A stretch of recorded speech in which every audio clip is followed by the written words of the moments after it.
Good rising, everyone, and welcome back to Coffee Talk. With me, Karen B. Yes, that's right, Karen. Oh God, it's Karen. Karen's here. Brace yourself. Karen is coming. Just kidding. Happy April Fool's Day, everybody. I thought about doing an April Fool's joke and messing with everybody, but you know, every day is April Fool's Day up in this bitch anymore, so I just was like,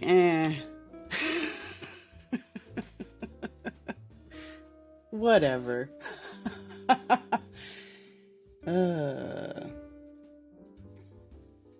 Hello, Raised by Gypsies, and Carrie, and Psyop within a Psyop, and Scott Hunter over at Rockfin, and Matrix 6 on Rumble, and all you good people over here at the Poop Tube, Boston Ray Mudflood, Russian name that I'm not even going, I don't even know what it says, but thank you for being here. Biden the grift that keeps on grifting Americans unsecured assets.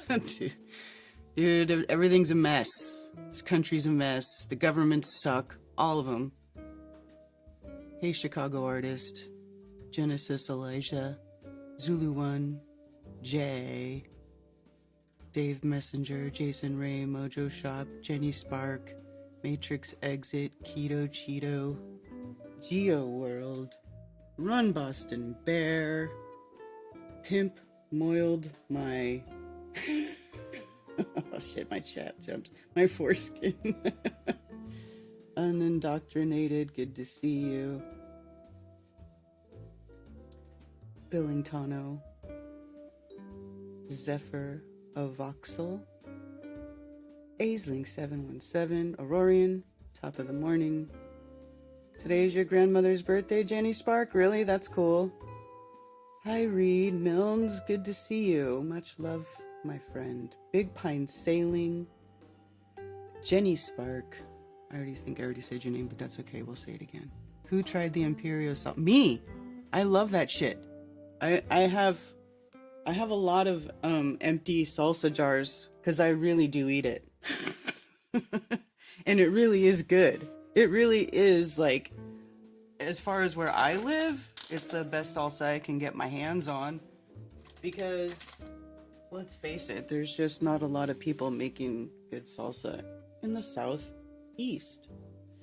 You know, there's a lot of people here who don't even like spicy food, and like the Thai restaurants and stuff, you know, you have to tell them, if you like spicy food, you have to tell them to pump it up, because for the most part, people around here are not very spicy heat tolerant, right?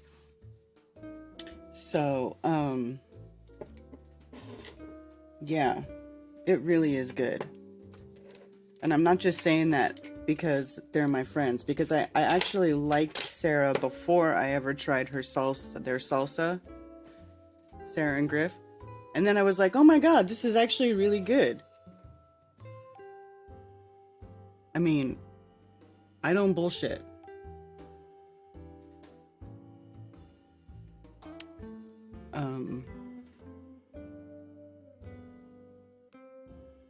Meow. What's up, Imperial Salsa? We need a Karen B code. I'm just kidding. Seriously, I pimp that salsa because it is good. It's good. Their seasonings are good. That little guacamole one, I put it on my avocados. I love it.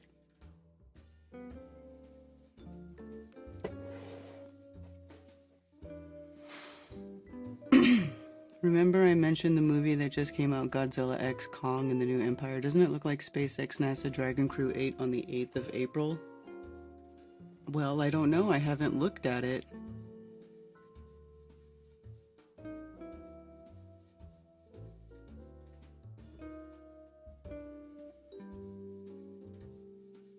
Hey, Richard B. Good to see you. Hey, Lad Bear. Anyway, mean, I didn't purposely try to like open and be a salsa commercial, but I do really love that stuff. So anyway, good rising, everybody. Hey, so I know everybody's like, there's a lot of stuff going on. There's a lot of stuff, man, there's a lot of stuff being put out into the consciousness right now, you guys. People are just digging and looking for things to turn that ship thing into some sort of like planned event or attack, and I don't know whether it was or it wasn't. But holy smokes, you know, like they're even, you know, I've been watching some of those shipping professional videos because I want to see what they're saying. And plus, we do have a resident ship captain who's regularly in the chat. I don't know if he's here right now, but his name's Nathan Reed. Nathan Reed. If you see Nathan Reed in chat, he captains ships for a living. Not container ships, but I mean, when you're talking about, you know, a ship in the water, and there's no brakes. You don't hit the brakes and you just stop. Like, when you get momentum going, that's it. That's it. And like, if you get off course, you know, like that is such a hard thing. For me, I feel like, I don't know, man, that's a difficult thing to fake, so to make it look like an accident. Because the timing, you know, it has to be so perfect. Anyway, I don't know if it is or it isn't. Maybe it was. They still say that it could have been, what do you call it? Hacked or whatever. That they could have hacked into the ship system, but then they would have, but see, that's the thing, that they're still investigating whether the ship had any steering control right before it hit the bridge, because when you lose power, and there's no power going to the rudder, well, then you lose your control, right? You lose steering control. So then they had the backup come on, and so that's where they're trying to figure out, like, if that backup was providing any power to the steering at all, or what was going on. I still think that's unknown.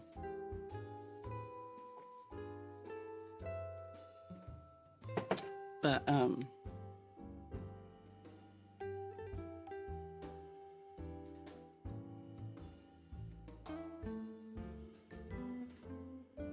remember Evergreen that got grounded? What?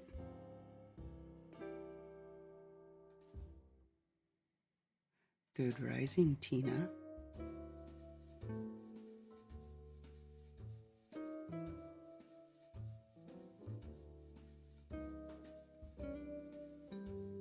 Gotta insert that promo code into the commercial. Yeah, I want to make... we need to film some stuff so I can, like, make, like, a more better commercial. I got that camera.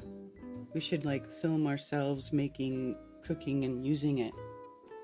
It would be so fun. Anyway, after the eclipse, we should talk about that.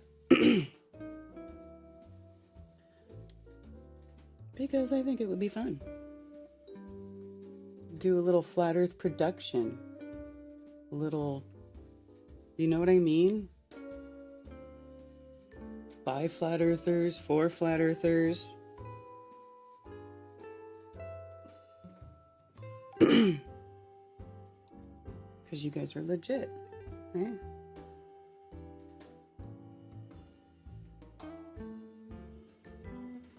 And that's what we need to do. We need to start building. Just start building. Because everybody's focused on these doomsday things that are going on, you know, and like this ship crashes into the bridge, and then they start jumping to all these conclusions, and this is gonna happen, and this is what they're planning to do. They're breaking us down from the inside out. And well, like, you know, while that could be true, you know, to an extent, What's the solution to that? You know, why is that such a problem? Because everything is shipped and imported and exported from here, from there. It's like America doesn't make anything anymore. How about we all just start making stuff here again, and then you don't have to worry about whether or not you can get the ships in and out from under the bridge, you know, to go around, sailing around from continent to continent, shipping goods everywhere. I mean, not that, you know, not that I want to, like, put these people out of business or anything, or that these people, their jobs aren't important, but, I mean, you know, start building something. Imperio salsa is made in America. You know what I'm saying?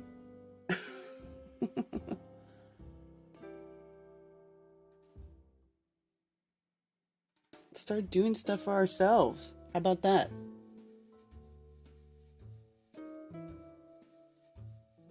Eclipse cookies? What do you mean Eclipse cookies? 24 ship named after Salvador Dali. Why does everybody assume it's named after Salvador Dali? And kills workers from El Salvador and the bridge, blah, blah, blah. Yes, I know, everybody is saying that.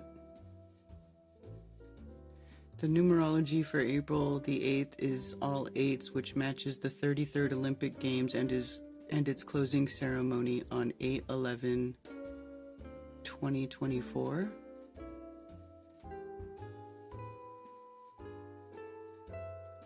Are there Olympics going off somewhere? Because I haven't seen anything about Olympics.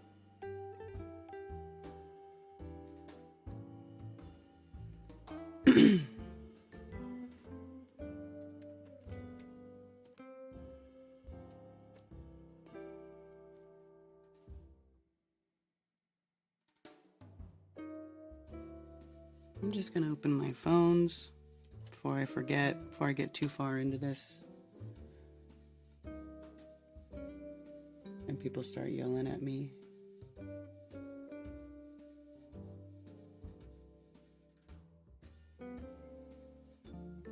Welcome to the conference center. You are a host. There we go. 848-222-2480 is my call-in number. 8 is an infinite loop. Yes, 8 is infinity. It is the cross-section of a toroid, which is also how the flow of the energy goes through the toroid. Yeah, man. All that stuff. It's all connected. You know, sometimes I've over the years, I've come to the sort of realization that I think that sometimes it's not even necessarily any sort of human influence or force or planning that where these numbers get encoded into certain things. I feel like the universe just does it sometimes, you know? I mean, and there's only so many numbers and blah, blah, blah, blah, blah, but also it's like, you know, the universe knows what we're paying attention to. I mean, even if it's the creator or whatever. And then why would these secret organizations find these numbers to be so special if they didn't have some sort of meaning that was important for a reason, right? Do you know what I'm saying? It's like, why do they like those numbers, right? Is it because there's certain numbers, like, you know, prime numbers, ratio numbers, stuff like that, that the creator can use to show us things? I mean, all those, the golden ratio and stuff is encoded into crystals, into plant life, how plants grow, how, you know, so, These numbers obviously mean something to the creator. So they shouldn't be feared.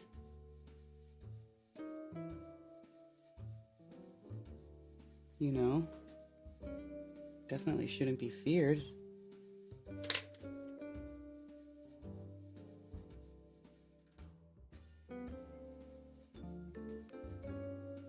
Just my opinion. So sometimes I'll see that stuff and I'm like, and I just try to not really jump to any sort of conclusion about it. Just sit with it for a minute. Sit with it and just sort of contemplate what that could mean, if it means anything. Because you don't want to jump to conclusions, because people always go to the negative place. I don't like doing that.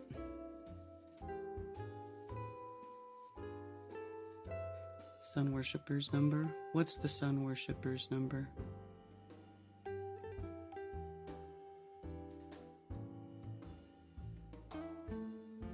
In lame Paris.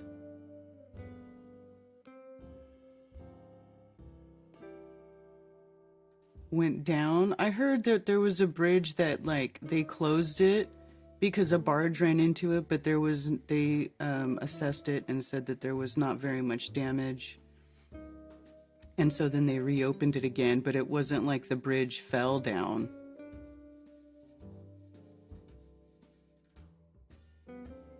What's someone have about CERN doing stuff on the eclipse? Yes.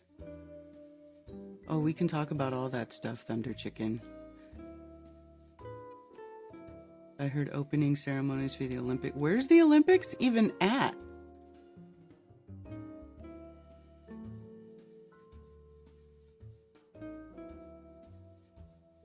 That's 11, right? It's ridiculous. America imports 1 watt of power. Huh?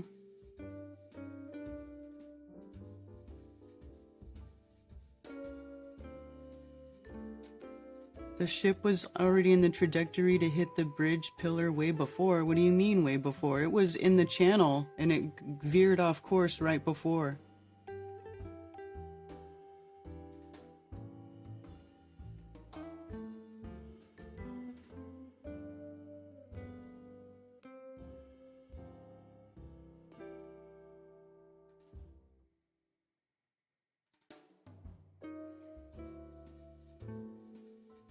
CERN is supposedly being fired back up on the 8th of April.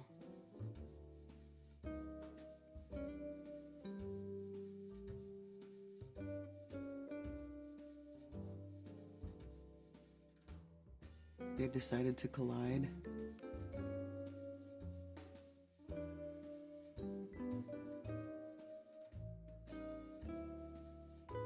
Everybody hates RV. I don't really hate him, but I think he's a two-faced turd ball.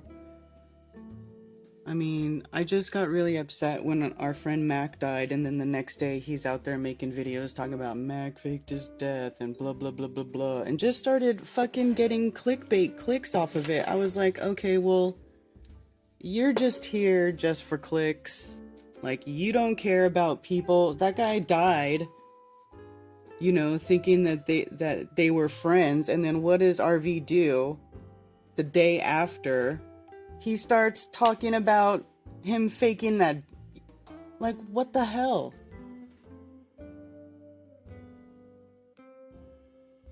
What kind of person does that to your friend? Like, what if, God forbid, Brian passed away and I was like, oh, he faked that shit. What the fuck?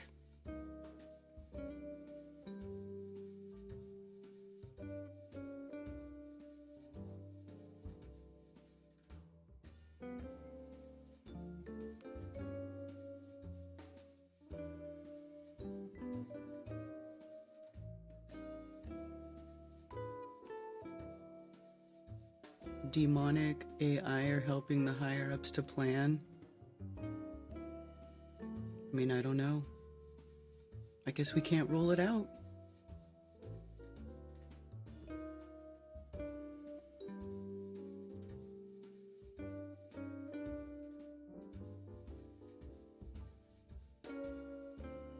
I know Nachiketa, but this one, I've watched a bunch of ship experts talk about it. Like, are you a ship captain? Do you pilot ships? See, this is what, you know, I think is just funny. It's like, people, like, I've never heard you talking about shipping before. Like, don't you live in the mountains?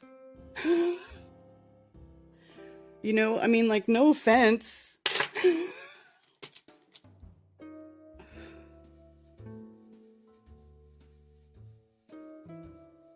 But I just want to know what people who actually pilot ships are saying. I wish Nathan Reed was in chat. Hey, Lord Racer, shout out to you, sir. Good to see you. I just don't like jumping to conclusions, because then when people go, oh, we're under attack, you start propagating that, like, that fear, you know, that's still like helping to propagate, oh, everything is an attack on you, you know. It's like, I just I don't know, I don't like it. Yeah, R.I.P. Fokker. Oh, is it in Paris? Is that what you were saying, lame ass Paris? The Olympics are in Paris? Let's see.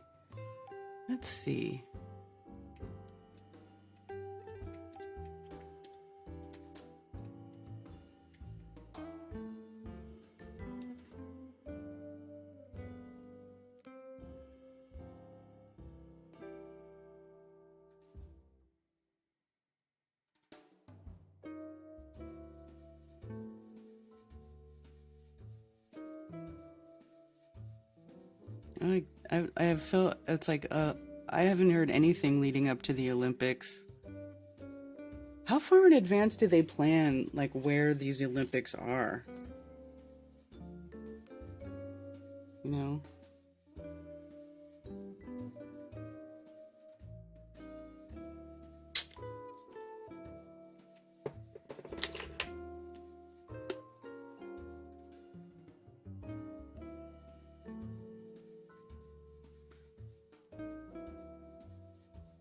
How long does it take from ritual to action?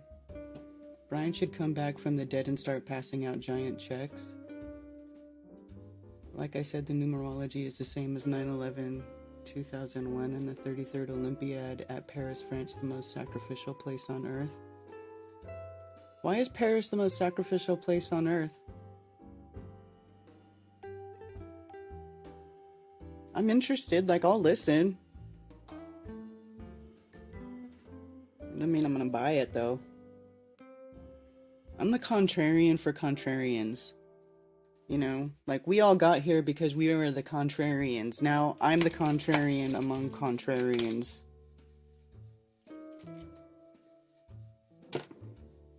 So...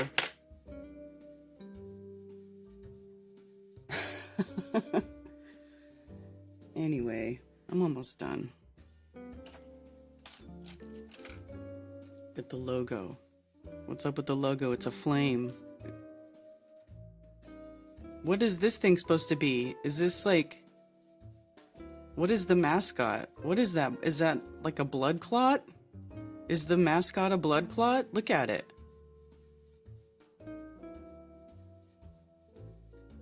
Because you know how every Olympics they have their little mascot, right? So... Their mascot this year is a blood clot. That's interesting.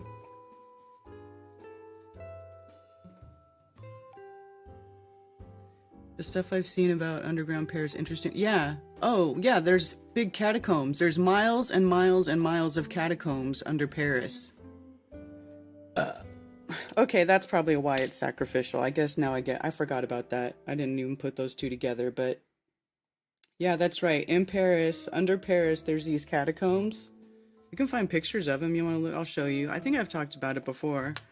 But they got miles and miles of catacombs underneath the city of Paris. Let's see. Catacombs de Paris. Catacombs de Paris. Look at it. Look. It's gross. Miles and miles. right? And these are all skulls. They just piled them up. And yeah, and you're not obviously you're not allowed to go in there without a guide or anything, because you'll get lost. There's so many, you could get lost and then you can die, and then you'll get put in the catacomb wall. I'm just kidding. I don't know if they'll put you in the catacomb wall. But years ago, I guess before they like made it safer or whatever, people did go in there and then they got lost and they died.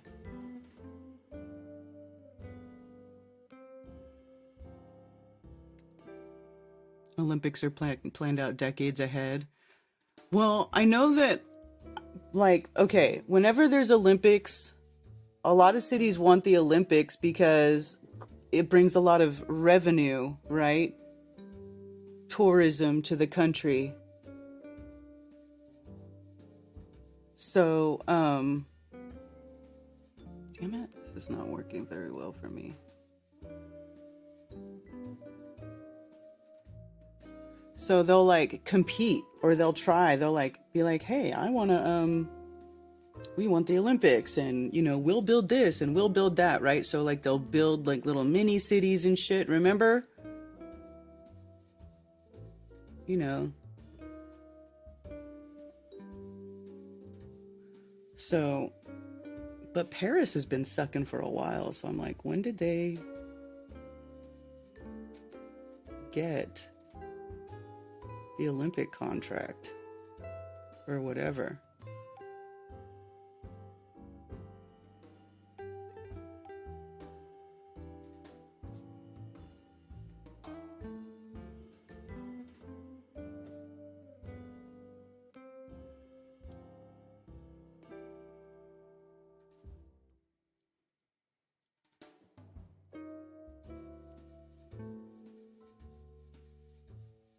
We all know there's no such thing as coincidence. Well, I'm not so sure about that. The eternal flame, the torch, the light of Baal, the torch of Nimrod, Lady Diana was sacrificed, liquids on Diana's grave, a torch, the same as the Statue of Liberty. Looks like a Phrygian cap character. Kind of, huh? Like a Smurf. Which is also the type of hat that Satan Claus wears. Yeah.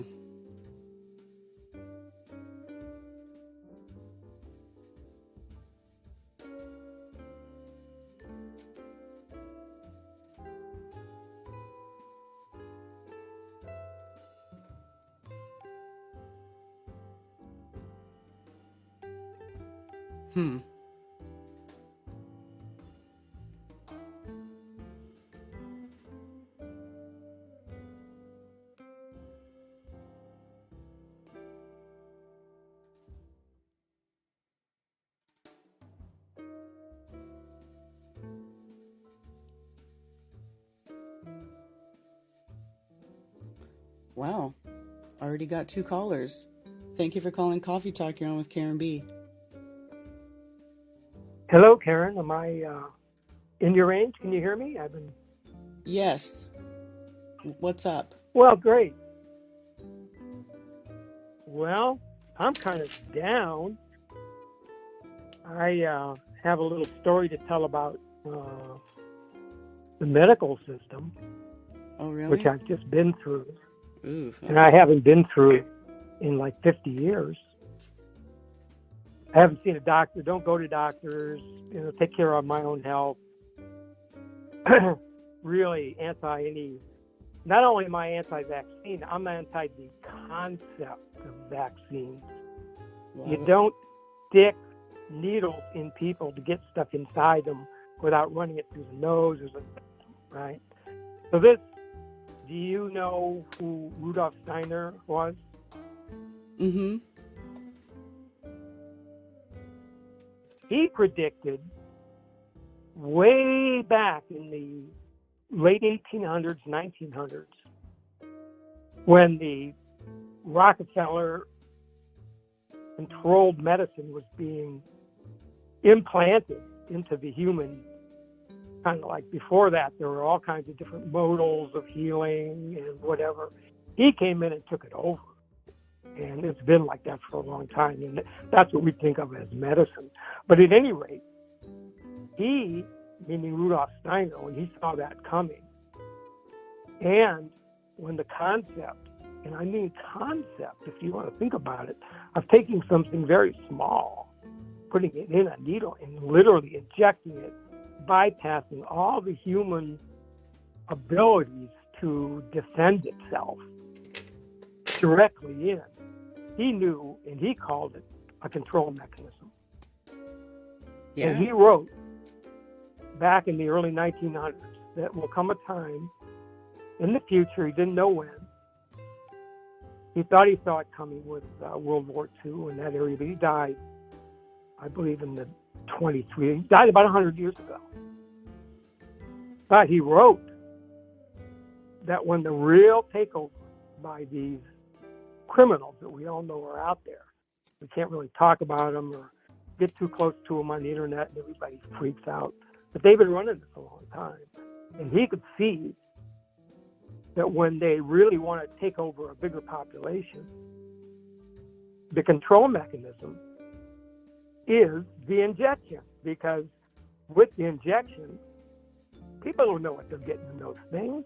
You're letting somebody put something in your friggin' body, bypassing all your warning systems, your nose, all the normal stuff that your body can deal with it. You still may get poisoned by it, but at least your body has a chance to fight it off with its stomach acid, or, we're pretty well put together for that kind of thing. But you can bypass it with that. Anyway, all of that to say, I'm totally against the medical system. And a couple weeks ago, I fell and broke my hip so severely that I had to have surgery right away. Oof. I laid there when they told me, and it happened in the morning on a Saturday. By 9:30 or 10, I was in the emergency room, and they took some x-rays, and she came back and said, you have to have surgery as soon as possible. And I told her, well, wait a minute, what if I just try to put it back together again? And she just shook her head and said, you'll never walk again. Yeah, sometimes, emergency medicine is needed. I had to have my wrist put back together because it was broken by some stupid jerk face, and if I didn't go to the hospital, I would have a crooked hand that didn't work, I had a compound fracture. So there is a need for emergency medicine. And Shit Karen, happens. This is what they're the best at. This is what allopathy is the best at, is putting back together gun wounds, broken bones, not taking care of your health in a longer version. This is what they're good at, triage. Mm-hmm. So the long and the short of the story is I was in the hospital for 3 days. I had an operation. It all went marvelously. I have never been treated better. I call them angels. The nurses that took care of me were wonderful. But for every one of them I talked to, after I got to know them and told them how kind they were, and they were, makes me cry to think about it, how great I was taken care of. I told them, I said, when I'd catch their eye, I'd look at them and I said, but you work for a devil system, right? They said, you're an angel and you're working for a devil system. I said, think about it. And I said this, I must have said this 20 times. I said it to all of them. And I said, what amazes me is that this was a situation I always thought, if I ever got in a situation, I would probably not live through it. In other words, it's like once the system grabs you, almost like you're walking on the ground and it comes out of the grave and pulls you under. That was my perception of it. But it's not that at all. The people that took care of me, man, so well done. Beautiful people. But at any rate, long and the short of it is, That's why I'm calling. I'm at my hospital, or actually home now, but and it's healing really fast. Well, good. And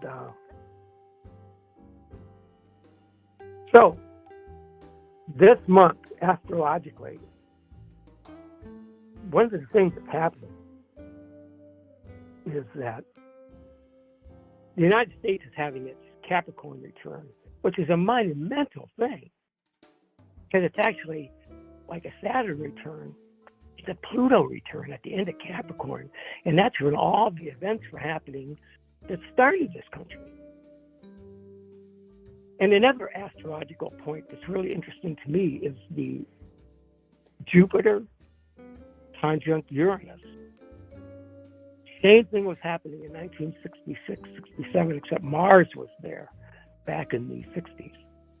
And that's a very revolutionary time. And all the structures are going to be coming down because Pluto just went through Capricorn, and now we're starting a whole new structural thing. So I'm very optimistic in the long run, to be honest with you. But this month and this year are just going to be what they've been, like a calliope. And that bridge thing, one of the conspiracies about the bridge thing, and here I think is where you don't have to be a pilot. You don't have to know much about the seas. A lot of people are wondering is, how and why did it lose power? If you're driving down the street in a car, it's being able to be turned off or sped up or slowed down. You are behind the wheel, but somebody else controls the main spring here.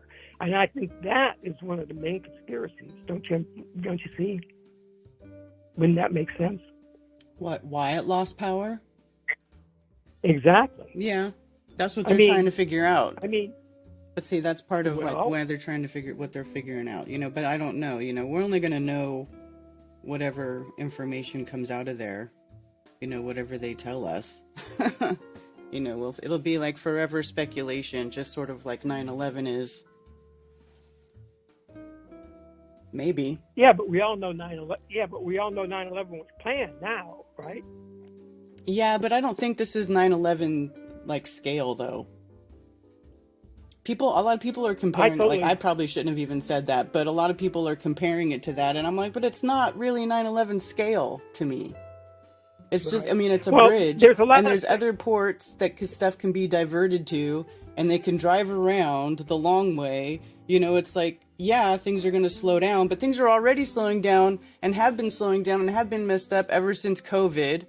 And also, everything getting attacked out in the Red Sea by one of the major canals, the Suez Canal, is like hardly unusable right now because all these ships are getting blown up by the Houthis, whatever.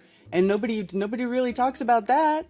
But that's been going on already for a while, So it's like, I don't know. To me, it's like I see other stuff happening too. So and everybody's focusing on this one bridge thing. And I feel like, I see all of these sort of alternative media people who are sort of became popular out of the complete, downfall of the mainstream media, because everybody knows that they're full of liars and they're corporate run and blah, blah, blah, blah, blah, and totally controlled, right? So then they have this, alternative media that gets popped out that, in my opinion, a lot of these people are just as controlled. I mean, there's people that came from the legacy media to do alternative media, and they're the ones pushing this, oh, it's a cyber attack. It's a cyber attack. Like, to me, when I see that, I'm like, well, now it looks really suspicious because they're just pushing this whole fear thing, and they don't have any information. Their stuff is completely speculative,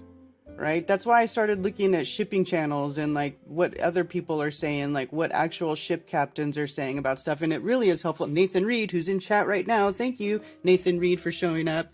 I think I summoned him, but it's like, because he captains ships, so.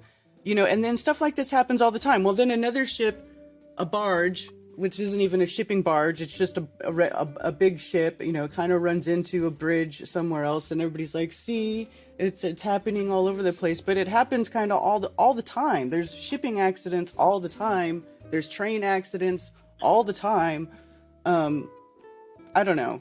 You're right. I feel like there's undue attention being put on it. Like, it seems fishy to me because there's other stuff going on too. Like, I mean, this eclipse is coming up, and I feel like there is something kind of fishy going on. Like, they're trying to do something ritualistically that is going to harvest the energy being summoned on this eclipse, which I feel like is a little bit more worrying than the ship and the bridge, in my opinion. Although, the thing that Mark mentioned the other night really blew my mind. And I'm trying to remember the name of the city that was in all 7 states, and then the only one city in Canada with that name. That was at the end of the eclipse. Was it Erita? What was the name of that city? Do you remember what I'm talking about? What city? Where? What do you mean? Well, the eclipse is going to go through a city, and Mark was saying on the show the other night. Nineveh. Yeah. There's a bunch of cities called Nineveh. Yeah. And okay, so now think about Nineveh. That's very interesting because that is an ancient name, right? Yeah. So I really think that this eclipse, to me, I actually look at this eclipse as very, very positive energy. I see this eclipse as almost like all this bullshit that we're involved in. That's right, we're not supposed to. At any rate, all this BS we're involved in a lot of ways, I kind of look at it as a blackboard just full of like chalk marks and all kinds of information, and an eraser kind of going over part of the whole mess of the chalkboard and erasing part of it, and maybe even making a barrier between what's, if you want to go with what the popular thing is, third dimension, fifth dimension. So everybody going into the kind of like the third dimension kind of gets left behind, and then this kind of other barrier kind of opens up, and other people float into this more positive mode, whereas we're watching things that are kind of tragic in a way and falling apart. I mean, this does have to fall apart for things to come together.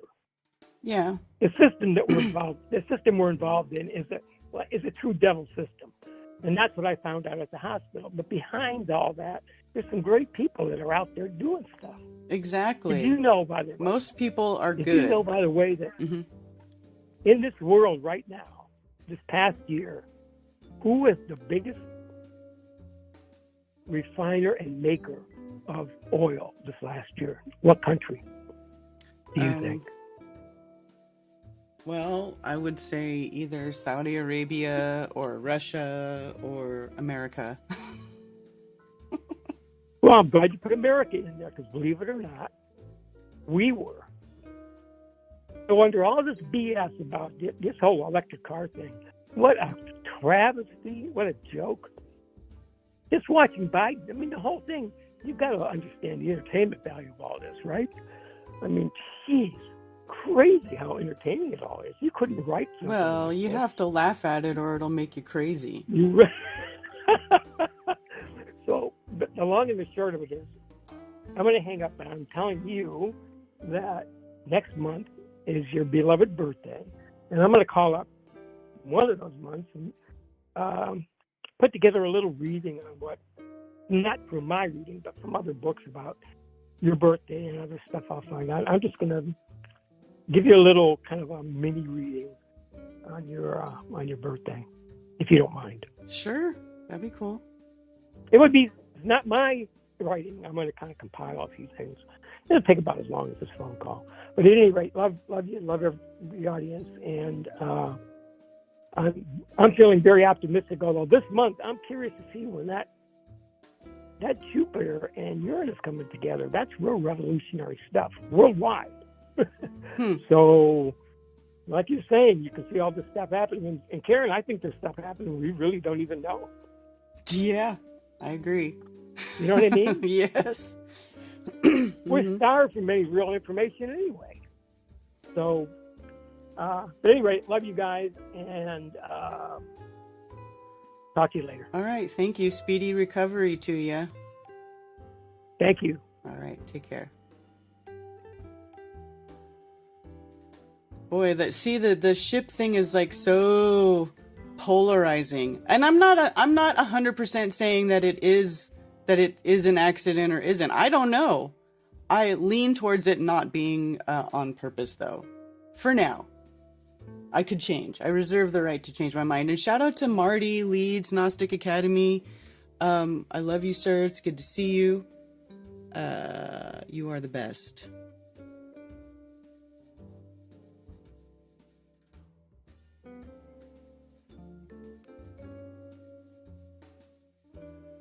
My detox system is working properly. You know what? Mine is too. Your detox system, which is really what the immune system is, right? Is the detox system, and that's really a good way to put it, unindoctrinated. And and all you have to do is get out of its way. Drink water. Drink clean water. Lots of clean water. I realized I was not drinking enough water. I started drinking more water, and I started feeling better.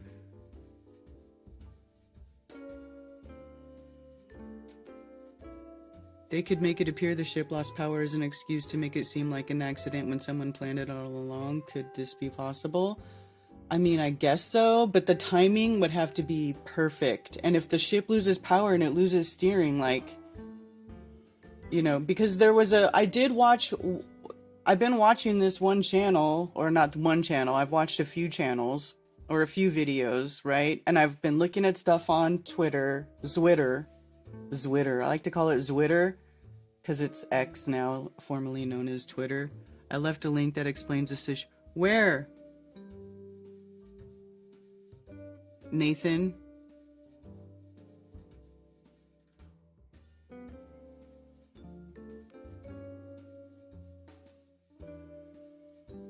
You're being called to Fed on Telegram?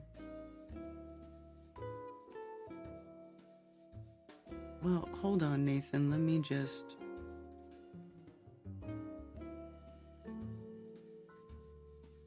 Not drinking enough water. Guilty. I know, right? I realized, I was like, it's so easy to not drink enough water. You could get very complacent about it. And so now I started drinking more water. I do feel better now. Spirits can steer boats. I don't know. I just feel like stuff in the water is not as easy to... It just doesn't work the way you think it does. You know what I mean?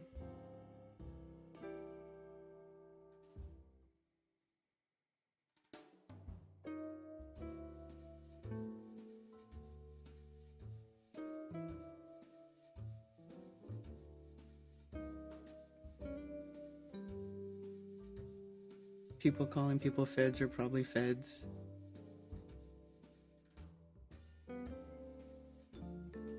That's what I'm saying, Nathan. Nathan, hold on. I'll just give you a wrench so you can post the link. Post it. Post it. Post it. I think the boat didn't drink enough water and that's why it hit the bridge. Oh, Tony, I'm sorry. Thank you for calling Coffee Talk. You're on with Karen B. Hey, Karen B. Tony Coriolis. Hey, how's it going? Hey, doing good. I'm not going to be too long. I would totally just be talking about stuff that would distract us off of our current conversation. But it's funny, I'll talk out one thing. So Nathan Reed, I actually thought that he was maybe my first Tony Coriolis hater. Turns out he's a really cool dude, and we, chat back and forth all the time in Zulu stuff. Mm-hmm. But okay, so you know how you can rewatch a stream and then see what people chat as as I call in, I can see what people chat?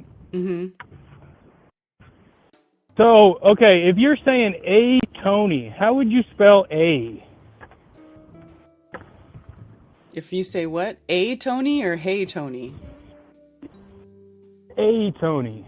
I'd spell it as like A-Y-E or A-H or something. How would you spell A? A-Y or A-Y-E, probably like what you said.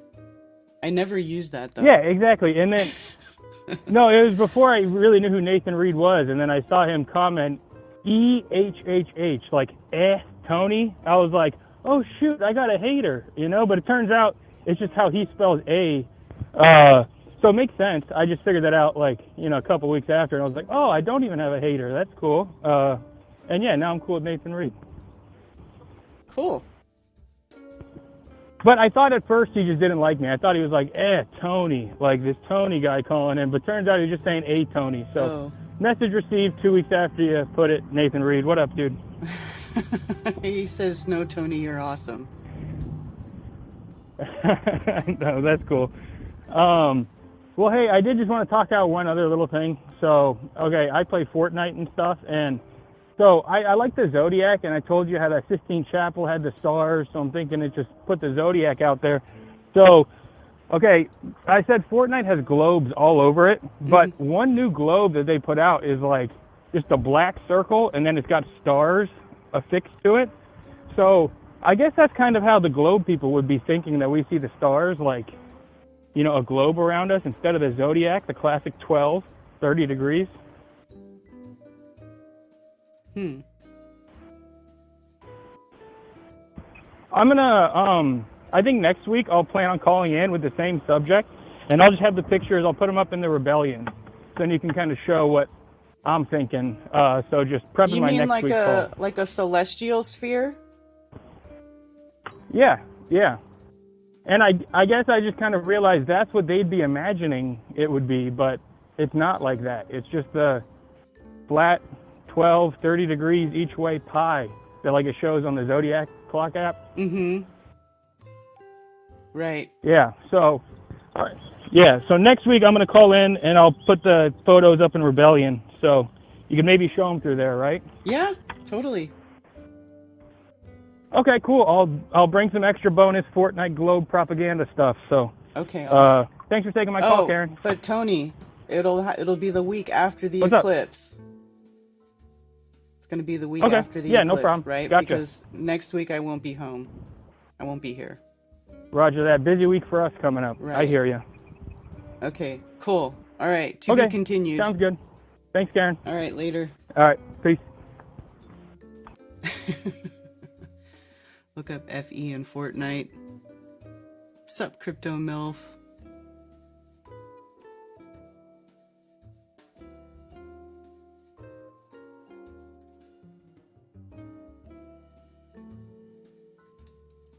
Somebody wanted to know about Eclipse Meetup.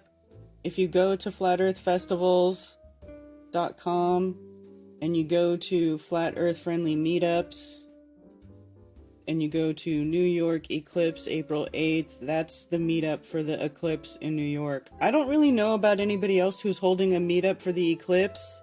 I am not holding a meetup for the eclipse because I'm going to be in somebody's yard and I want to be recording stuff and I don't want to be talking to people. I'm not going to have any time to talk to anybody or be sociable because it's just not going to work out. So I'm not doing any sort of meetup where I'm going to record for documentation purposes only. And then if you want to go to a meetup, I know about a meetup in New York. If anybody else knows about a meetup for the eclipse in the Path of Totality or wherever in your area, you guys can email me and I will put it on here. Actually, somebody emailed me about updating their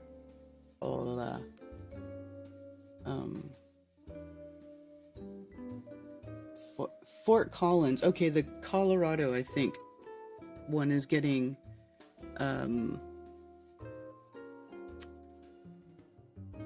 updated, right? So I think it currently says April 4th. It needs to say April 2nd. So tomorrow, Colorado will be starting their recurring meetups. Will be April 2nd. I'll have to update that.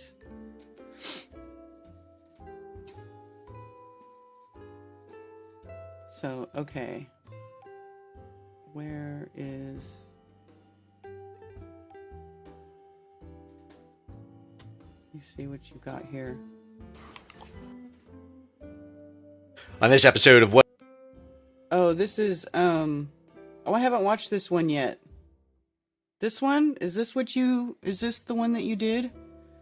That you were sharing? No, this is not it. This is different. Well, hello there. Expert ship's engineer reacts to Baltimore bridge crash. Oh, I haven't watched this one.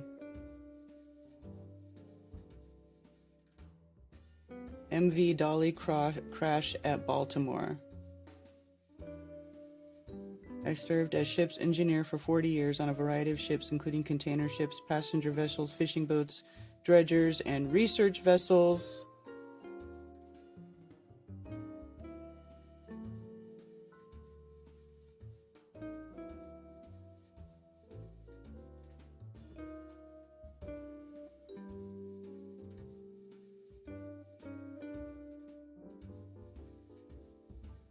Can we watch it?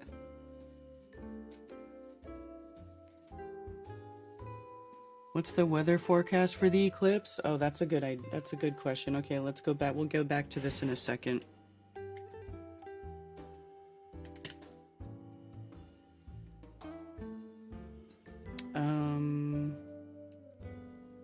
What is that? New York. Weather New York. Where is that at? Salamanca, New York.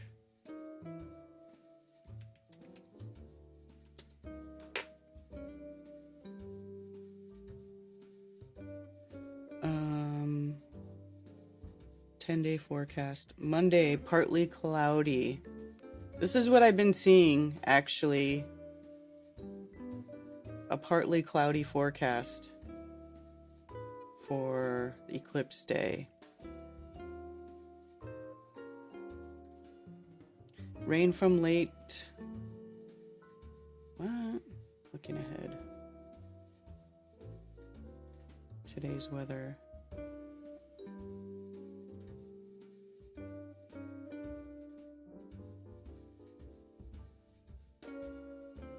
April 2nd.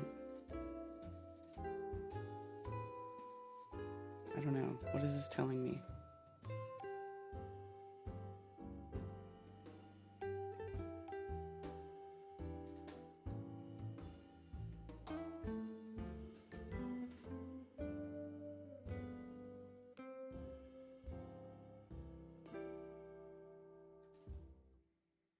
Okay, yeah, partly sunny.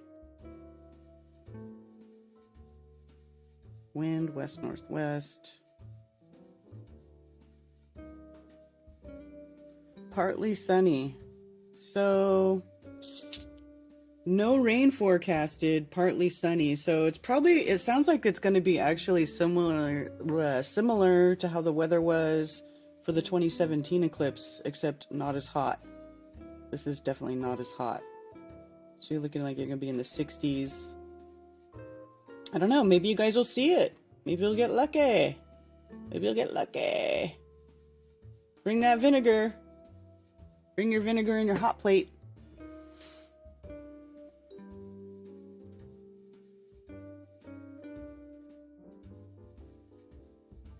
He's like, any engineer I sailed with knows his shit. Okay.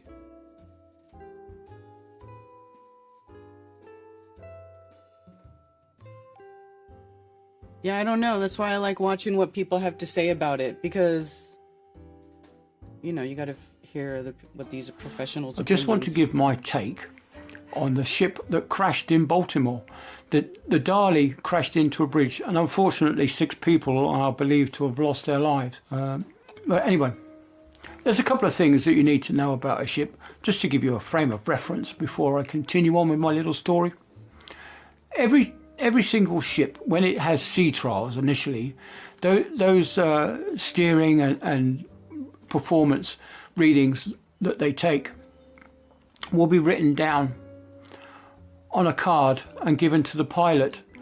So every pilot will know exactly how that ship operates when they take it out to sea. Now, a pilot isn't in control of that ship. A pilot is only there to advise the master. The master's in control. There's only a few places where the pilot is in total control. One of those is Panama Canal, and the other one is a very narrow strait in Argentina, I believe. I have been there years ago. Anyway, getting on. Also, a ship will have an emergency generator. This emergency generator will provide emergency power for steering, for lighting, for the radio. It will also provide power for the air compressor, because ships' engines are started with compressed air. And it will also provide power for the emergency fire pump. Now, the characteristics of a ship's propeller is that when they go ahead or astern, they act a bit like a paddle wheel on a ship. So when you go ahead, on the big container ships that I was on, every ship's propeller turned in a clockwise direction. When viewed from astern, if you're looking forward, the shaft would rotate in a clockwise direction. And that would result, when you're, obviously if you were stationary at sea and you started off, the back end would be thrown. It's going in a clockwise direction. So that means that it's being driven starboard. And the bow is going to port. The same happens when you go astern. When you drive an engine astern, the paddle wheel effect means that the back end of the ship will go to port and the bow will go to starboard. So remember that, because we'll need to know that later. So anyway, I've been watching these videos and I've been noting down some times. And firstly, I think that there was a pilot on board, because it looks like a very complicated port to get in and out of. So there will have been a pilot on board. Now, all this happened at about 24 minutes past 1 in the morning. So instead of calling it 1 o'clock every time, I just refer to the minutes and seconds. So at 24 and 32 seconds, the ship suffered its first blackout. Now, the ship would have been plunged into darkness, and all panic would have set loose. Now, there would have been only 2 engineers down in that engine room. I'm an engineer, so I can only give it as an engineering point of view. So there would have been 2 engineers down that engine room, chief engineer and another engineer, the duty engineer. Now, they would have been plunged into complete darkness, and they would have waited for the emergency lights to kick in. That literally happened straight away. So the minute you have a blackout, the emergency lighting should kick in, so they can see what they're doing slightly, and the emergency generator would have appeared to have kicked in at 59 seconds later, because that's when power was restored. At 25 and 31 seconds rather, power seems to have been restored, because from the video you can see that the lights have been turned on again. Now, a few seconds later, this is 11 seconds later, you can see lots of black smoke coming from the exhaust. Now, I would think that black smoke would indicate that the engine was under a lot of load. So I'm assuming that they went into a crash astern move. This would have been full astern, hence all the black smoke. Now, as I told you about the paddle wheel effect of the propeller, you can see the ship start to turn. Now, as it turns astern, it will drive the stern of the ship over to port, and the bow will start pointing to starboard. Yes, we can go look at the other ships later, but I want to finish hearing what this guy has to say first, and then we can look at the other stuff. We can look at the other crashes. So the ship won't have stopped, because the ship at that point was travelling at 8.7 knots. A few minutes later, it was actually travelling at 7.6 knots, and so it was slowing down. So my initial thought was that the ship was going astern is probably justified. So at 26:37, the boat suffers its second blackout. You can see because all the lights go dark. And to their credit, within 33 seconds later, power is restored a second time. Now, I think that they probably hadn't had a full blackout. I think that the generators had just simply tripped off the board, and the first time took them a minute to realise what was going on, and and to put the main generators back on the board to allow it to go into a stern. Because, like I said, the emergency generator doesn't provide power to drive the main engine. There just won't be enough power. And there won't be enough power to drive the bow thruster. Now, the bow thruster isn't effective over 3 or 5 knots, whatever it is. The bow thruster will not have any effects whatsoever. And as we see, The bow thruster that he's talking about, I don't know how many people know what that is, but after watching enough videos, I know that a bow thruster is basically a thruster that they use to drive these ships sideways and stuff, like when they're going up to and from docks. It's sort of to help, it's sort of like what the job that the tugboats do, like to assist, because these ships are so freaking huge. Anyway. From the data, it was doing 7.6 knots when it crashed, so the bow thruster wouldn't have done anything even if they had enough time to get it working. So at 28:44 the crash occurred. So from start to finish this was 4 minutes and 12 seconds. That's really when things are, when I say that the brown stuff hits the fan, that's not really a long time. It won't really have been enough time for them to come out the engine room and gone down to the steering gear to do the emergency steering. And I don't think they would have had much time to get up to the emergency generator. It may have taken them 2 minutes to get to the emergency generator. If it's anything like the ships I've been on, you would have had to have gone out onto deck and gone into the emergency generator via the deck. Simply because you don't want an emergency generator in an engine room. If there is a fire, you need to have some power in a place which is protected from that engine room. My thoughts is that this wasn't an attack by the Russians. I think this is a series of misfortunate events that occurred. Now, I think that possibly they did the wrong thing. I'm not saying they did, I'm not saying they didn't. I'm saying, in my opinion, I think that what they should have done, instead of going astern, which turned the ship to starboard and drove it into the leg of that bridge, what they should have done was they should have gone ahead, used the volume of water that would be pushed past the rudder to correct its course. Well, it didn't correct its course by going astern. It made things worse. So that may be something that comes out of the investigations, because there will be an investigation. There is a society called the Marine Accident Investigation Bureau, MAIB. They will do a full investigation, and in time that their findings will be published. Now, we get these booklets on board ship of every single accident that happens at sea is written down and is publicised in books. Is that enough?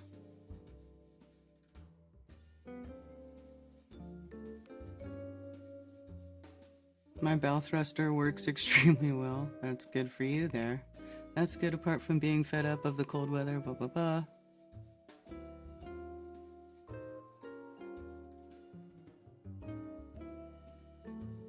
Shipping incidents always happen at the worst times, 2 or 3 in the morning when docking or transiting a tight spot. Yeah.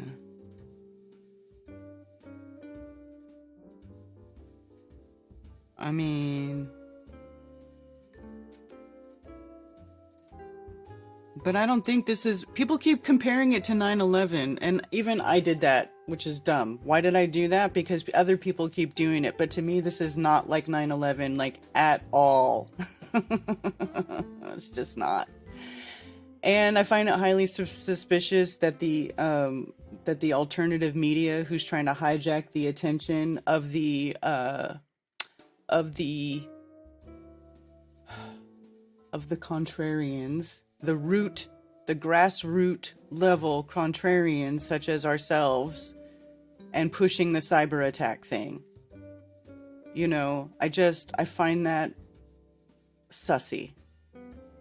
And I'm not saying it is or it isn't. I'm just saying I remain skeptical of that.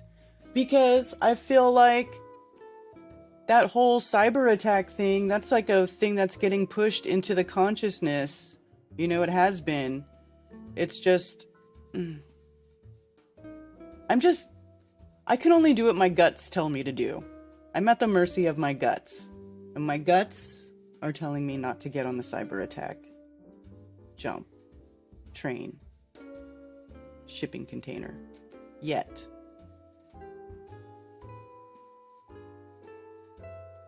This guy seems like a paid controlled operative to keep the narrative going. Oh my god, Rasta Bear, really? I don't get that vibe at all. He's just some old, salty shipper dude. Look, he only has like 3.9 thousand subscribers. I wonder how much of those he got just right now.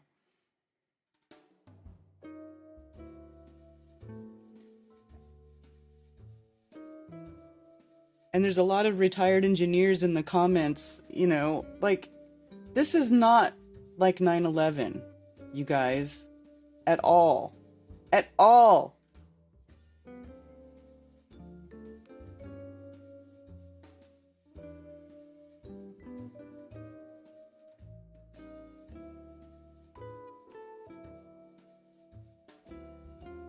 Not really spring weather.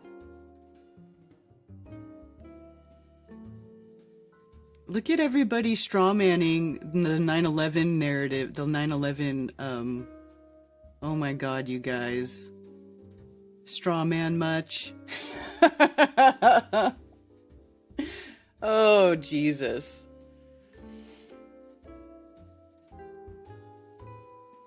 Anyway.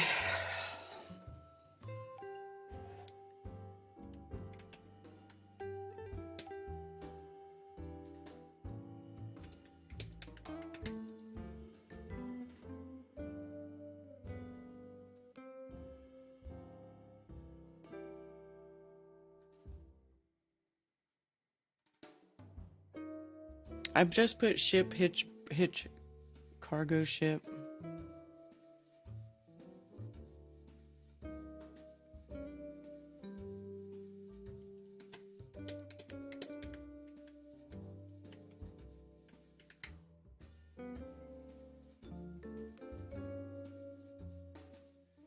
See if any other thing comes up here.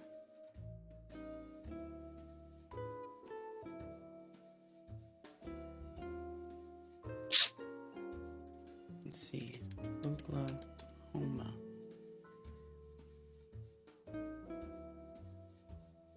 Oklahoma bridge struck by barge reopens to highway traffic 4 hours ago. Diverted traffic after a barge hit a bridge.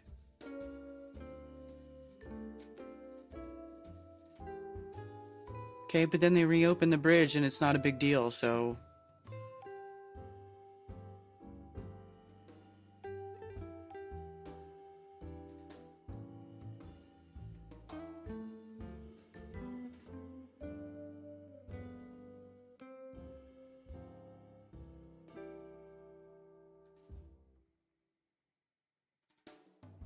A look at 35 major U.S. bridges that collapsed after being struck by ships and barges since 1960.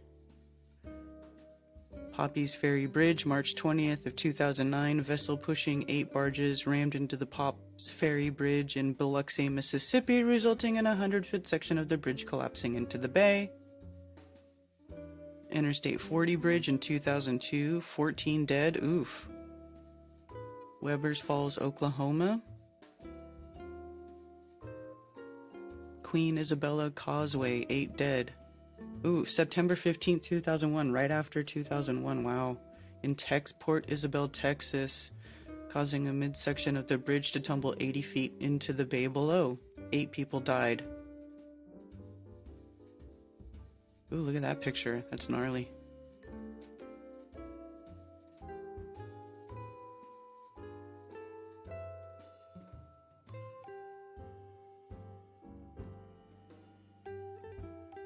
Dude, people in here are saying, oh, like they're using 9/11 talking points.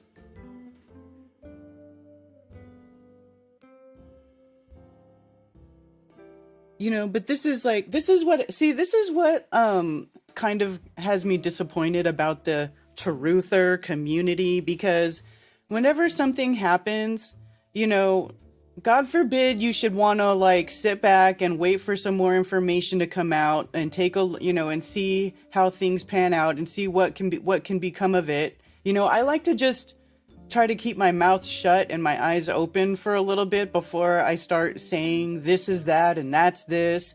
But there's a lot of people who want to right off the bat jump into, it's an attack, it's a conspiracy, it's this, it's that. You know, okay, fine if you want to do that, but then if you don't do that, oh, if you don't get on board with the group think, you're a fucking shill, Karen.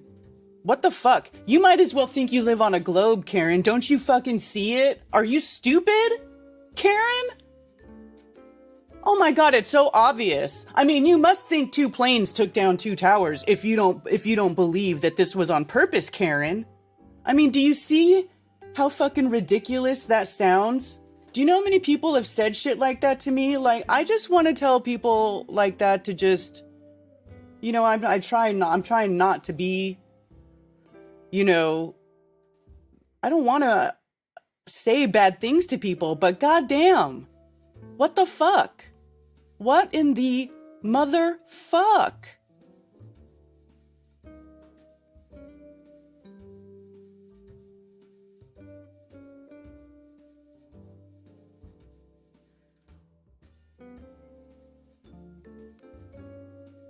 You know, like, it's like you people act like shit never happens. Like, how many of you people who say there's no accidents and that nothing is coincidence have been in a car accident? Have you ever been in a car accident? Has somebody ever hit you?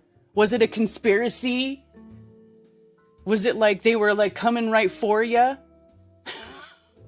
When you hit somebody, did you do it on purpose? I bet you planned that shit, huh? You planned that shit. What's your agenda? God, people think like the scale of these things, these big ass ships, and water is part of it, like, and the weather and the elements. You guys think shit never happens? Shit never happens then? There's never any mechanical failures. There's never, like, everything that man ever made always runs 100% good 100% of the time, right? Like, everything always works flawlessly at all times. So if something went wrong, God damn it, it's on purpose. Somebody did some shit. Like, that's a plan. They're bringing the country's going down. We're all gonna die. Don't you get it? Like, fuck off with that bullshit. I'm sorry. I don't see it that way. I don't think that way. I don't want to be that way. I am not like that. You and I are not the same, okay? Sorry, not sorry.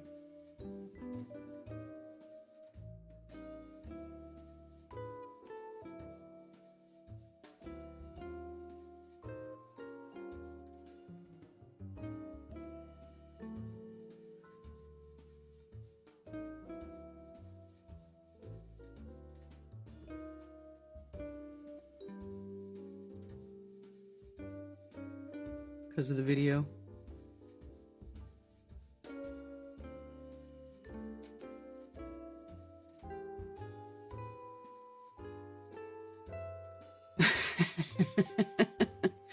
There's a video of it happening. I know. Karen Nano B. Oh god. Is somebody saying I'm controlled by AI again?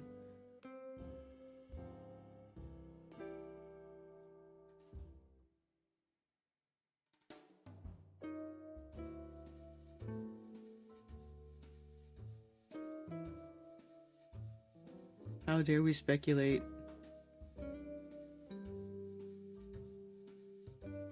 It's fine to ask questions, but then but to go around saying like the fear-mongering part, and then the part where everybody goes, well, I guess you think 2 planes brought down 2 buildings. I bet you think blah bitty blah. Like, that is some bullshit. That is some fucking bullshit. Seriously.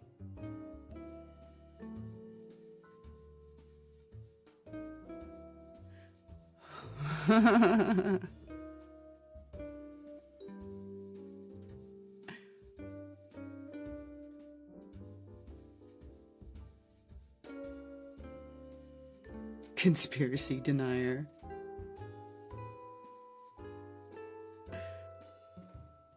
I mean, it could be. They could have shut the power off to the boat, to the ship. But another ship went in, right before it. I don't know. I don't know. I'm just saying, I don't know for sure. But there was something that was up here too that I wanted to go look at.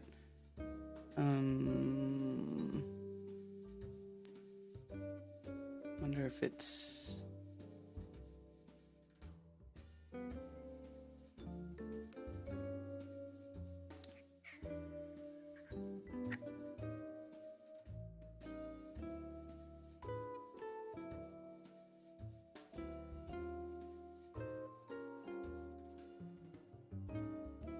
recovery operations.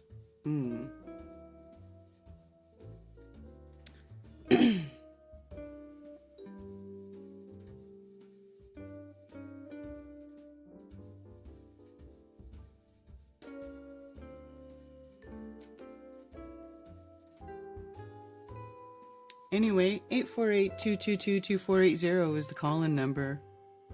I just want to know why after the power failure the ship made a hard left and sped up directly into the support. But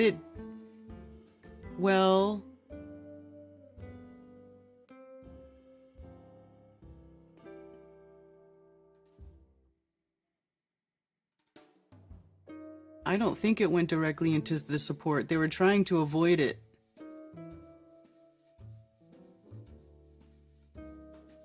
They were trying to get back into the channel because there was another video I watched where he has the actual satellite data and it shows the course of the ship.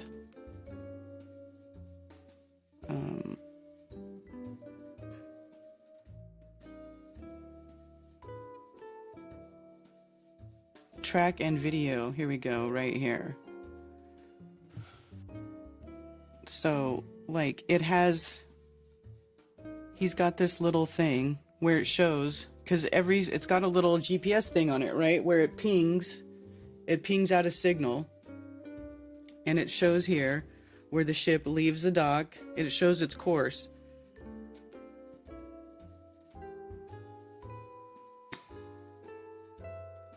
I'm not going to play his talking and stuff because I don't want to get copyright or any of that stuff, but I'm just going to put it on double time so that it just plays through. But it shows where the ship goes around and it has two tugs with it, right? Because then there's a little data thing that shows the tugs with it. So here comes the ship, goes around, and then it's in the channel, right? It shows it in the channel. I should probably slow this down. That's probably too fast. Double speed is too fast. So is the ship going down the channel. The white line is the channel. And then these other white lines that come off the side are other channels that go to other parts of the port. 11:11. Oh, I missed it. It's 11:12. As soon as I looked at the clock, it was 11:12.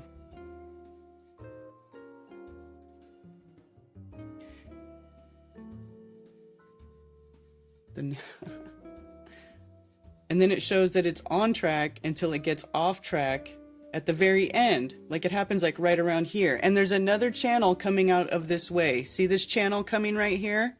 So there's a current of water that's coming this way. And he's got another video where he talks about as the ship is coming down the channel and it loses power and therefore loses steering, that this other channel that is right here could have a stronger flow of current that is coming into this other big channel, and as the ship loses power right here before the bridge, the rear end of it gets pushed one way, pushing the front end of it the opposite way, and then they're struggling big time to try to get it back into the right channel.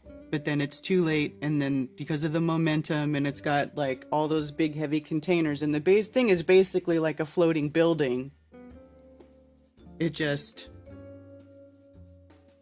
hits the bridge, and then the actual containers hit the bridge too, knocking the support out, which made it fall.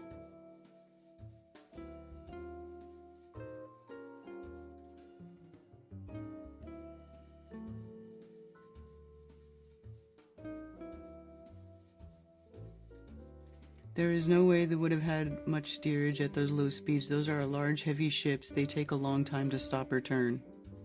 Yeah.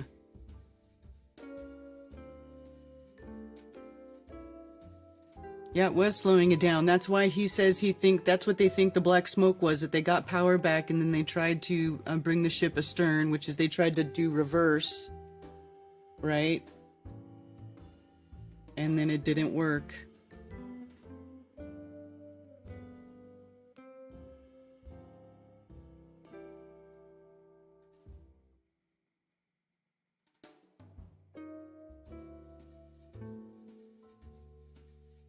And the other thing they were saying too about the bridge structurally is that bridge was built 50 years ago, and the ships they had back then are not like the ships they have now.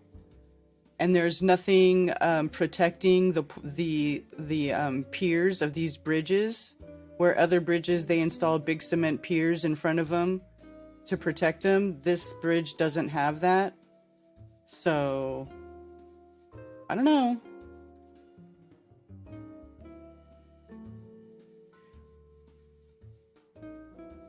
A Tartarian bridge could have taken that hit. That's right, Aurorian. I agree with you.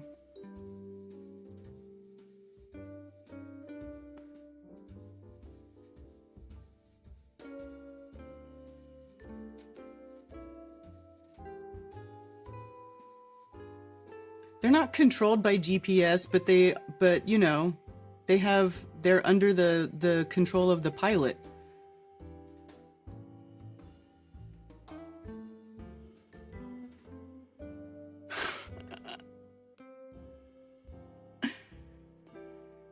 I mean, who knows? Are we ready to change subjects yet? Or do you guys have more questions about the ship? We want to argue about the ship some more, or do we want to go on? I once had a bow thruster, now it's just a tug. Totally agree with you on the bridge, KB, and I'm someone who agrees with Stavely on 9/11. It's just too bad that we all, for good reason, don't trust the narratives on the events. They're all big, hairy liars. It's true, Carrie. We do get lied to all the time, on the regular. This is a fact. This is a fact. So, I don't know. Maybe knowing about that little channel there, they did maybe they did know when to cut the power, knowing that that channel would push the ship off course into the pier. I mean, maybe that's an argument for it. It could also be really bad timing, because you also don't know that that's, gonna happen. I don't know. How would you know that? I mean, my goodness. I just feel like if you're planning an event like this, leaving a lot of chance to nature itself,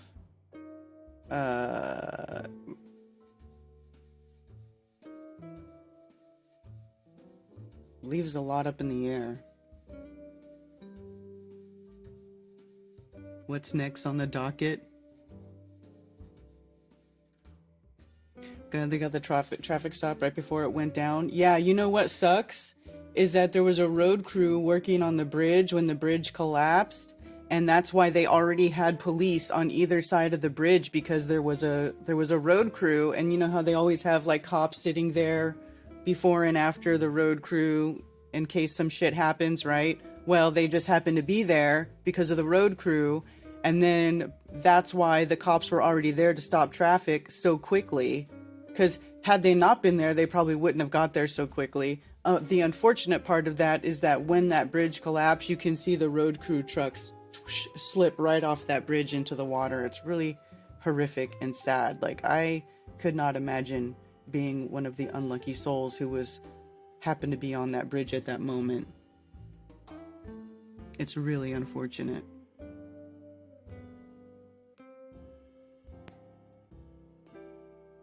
qualified structural engineering in the business of designing and constructing large-scale bridges should be able to easily ascertain whether the collapse was caused by a bridge, by a ship accident, or demo.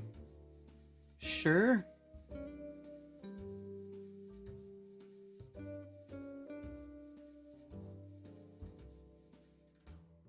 CERN going to turn on the Mandela effect machine April 8th. Okay. Let's look at that. Let's look at what CERN is doing.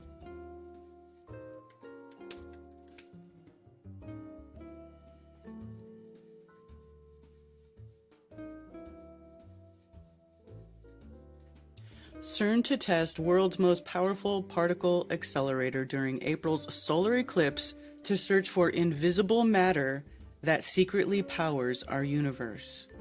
Large Hadron Collider will smash atoms together on April 8th.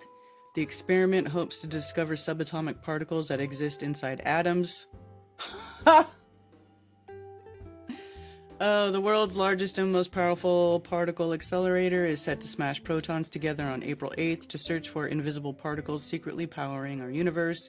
Theories have suggested there are 17 different particle groups, and the European Organization for Nuclear Research, better known as CERN, confirmed the existence of one using its Large Hadron Collider in 2012. So, 2012. So that's 12 years ago. So 12 years later. What is it about that 12-year mark that they keep doing that? Now the team has restarted the LHC with hopes of unraveling more mysteries of the universe, specifically dark matter. Scientists began preliminary tests by sending billions of protons around the LHC's ring of superconducting magnets to boost their energy and ensure the $4 billion machine was in working condition. And next month, CERN will shoot them down in a 17-mile-long tunnel at nearly the speed of light to create conditions a second after the Big Bang. Oh, to recreate conditions a second after the Big Bang. Like, why would you do that? Why would you try to recreate the Big Bang, like here on Earth? Aren't they worried about destroying Earth? I mean, wasn't the Big Bang wasn't that supposedly some massive explosion? Why? What is even the logic behind trying to recreate a Big Bang?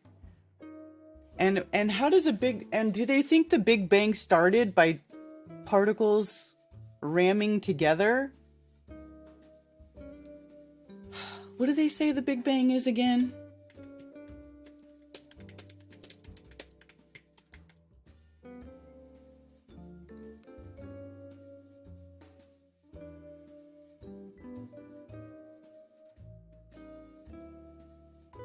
Let's see what Sheeplepedia says. Big Bang. This article is about the theory, not the TV show. Great, that's what I want. Okay, the Big Bang is a physical theory that describes how the universe expanded from an initial state of high density and temperature. Big Bang theory was inspired by the discovery of the expanding universe by Edwin Hubble. It was first proposed in 1927 by Roman Catholic priest and physicist George Lemaitre. Lemaitre reasoned that if we go back in time, there must be fewer and fewer matter until all the energy of the universe is packed in a unique quantum. Various cosmological models of the Big Bang explain the evolution of the observable universe from the earliest known periods through its subsequent large-scale form. These models offer a comprehensive explanation for a broad range of observed phenomena, including the abundance of light elements, the cosmic microwave background radiation, and large-scale structure. The overall uniformity of the universe, known as the flatness problem, is explained through cosmic inflation, a sudden and very rapid expansion of space during the earliest moments. However, physics currently lacks a widely accepted theory of quantum gravity that can successfully model the earliest conditions of the Big Bang.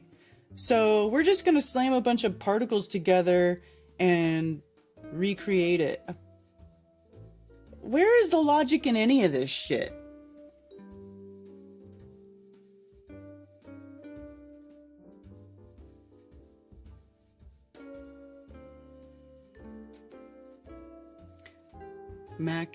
version uploaded to Apple and in review. Road crew there and police on scene. Sounds like Acme elevator crew at the towers of FEMA already on site. Oh god. So nobody ever does road work now?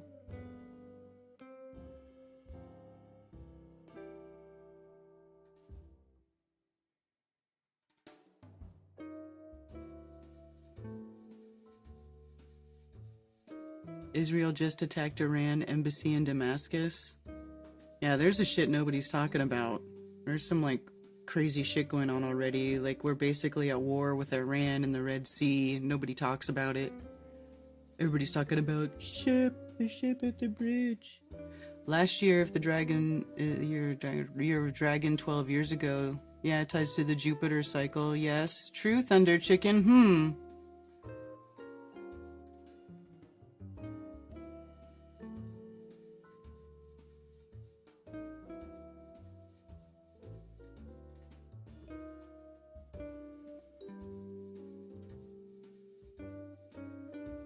Tens of thousands of particle colliders, yeah.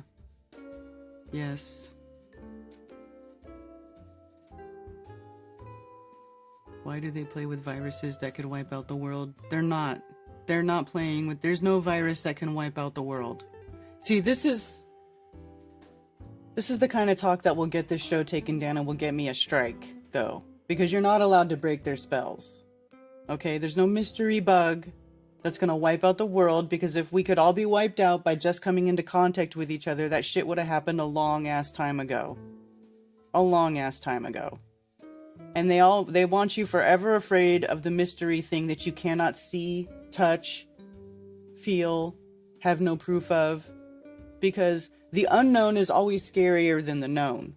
So they love that you can't see it. You have to believe them that it exists. You have to rely on their scientism, right? They love that shit, and they will ride that until it dies. And a lot of people will fall for it.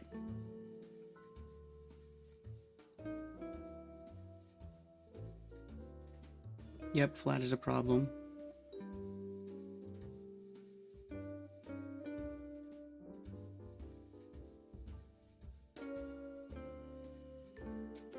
The ship had an Iranian captain? Which ship had an Iranian captain? I heard they were all Indian, and then the captain was Ukrainian.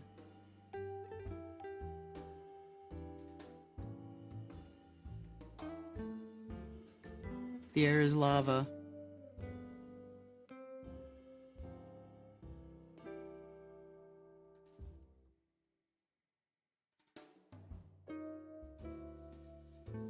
And two of those particle colliders were pointing directly at the trade towers, one in PA and the other in Montauk. How do you point a collider that goes in a circle at anything? Are you serious with that comment? Are you serious?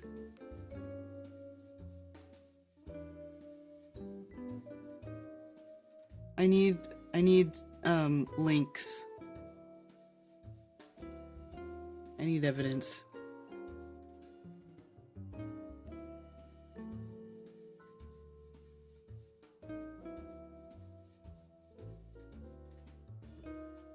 Ben, save me.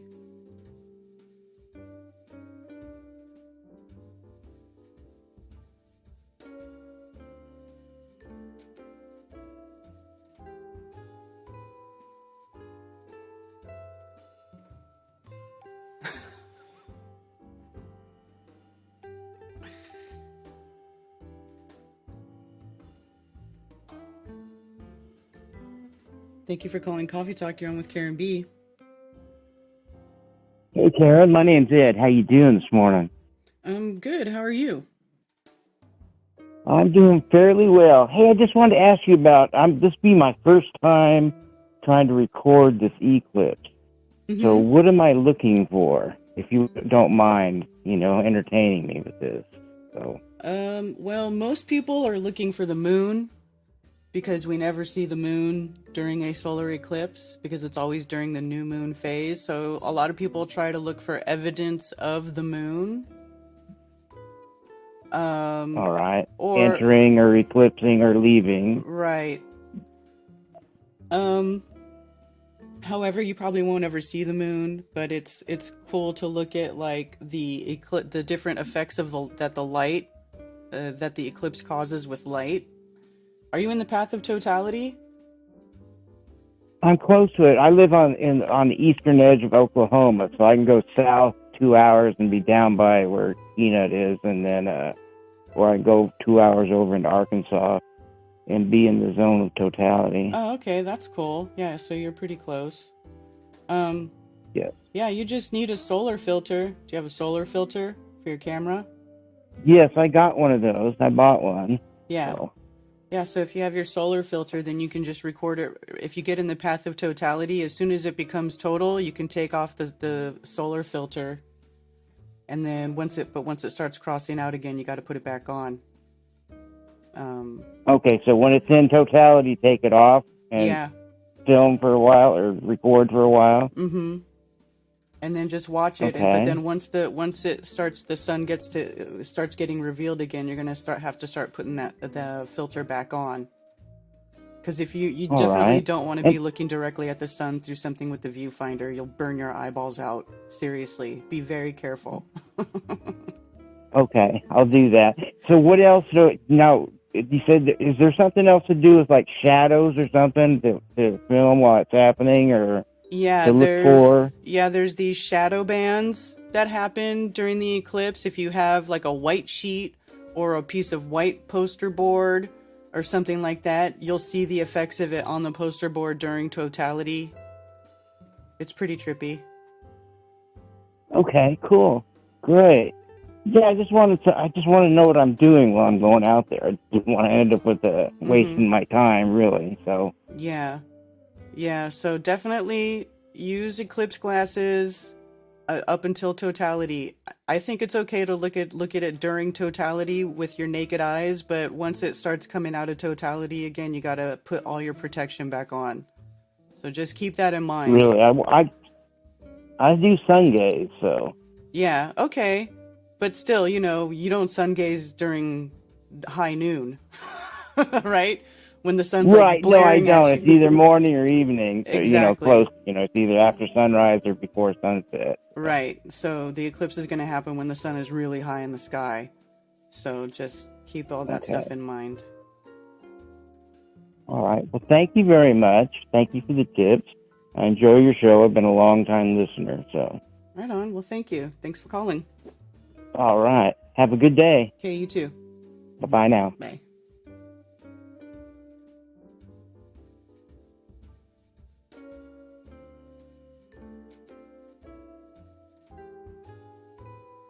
Just go dark for a few minutes on a super cloudy day. So they use infinity in their calculations. That's a problem. Infinity doesn't really work in reality. Well, that's just it. Like when people say we live on an infinite plane, it's like, well, how do you prove that? How do you prove any infinite anything? It just goes on for, like, you can't really prove it. And I also just have a hard time believing that physical things can go on forever.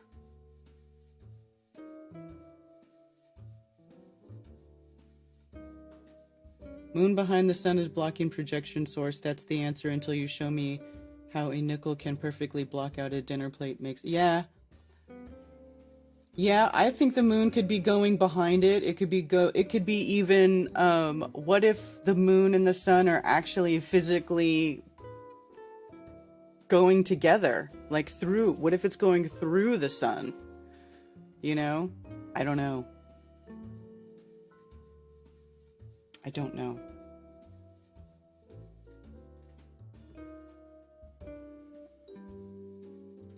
The light from the sun can screw up the camera. Yeah, that's why I said as soon as it starts coming out of totality again, put the solar filter back on.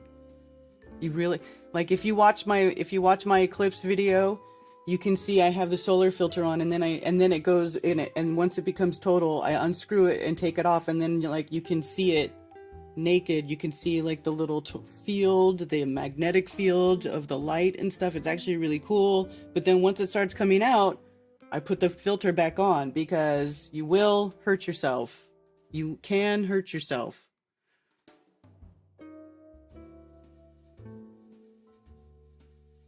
The moon is new, it can't be detected, right? So, I don't know. What is the moon? Where does it go when it turns new? It's really weird. You know? That's what we're trying to figure out.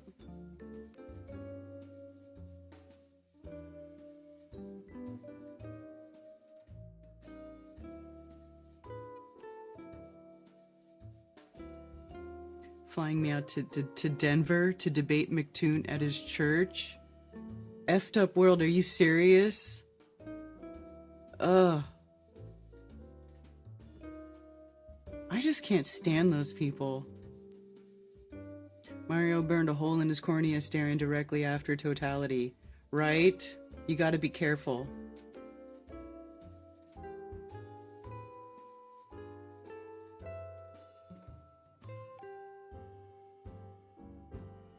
I ordered a bunch of Eclipse glasses off of the interwebs.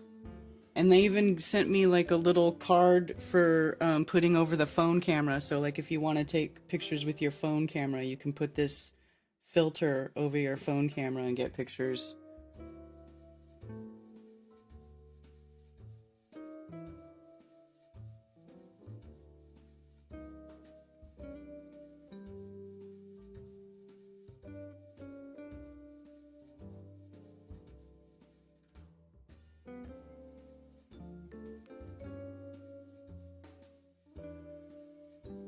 I looked at it directly and nothing happened to me, but I didn't stare at it. Yeah, just be careful.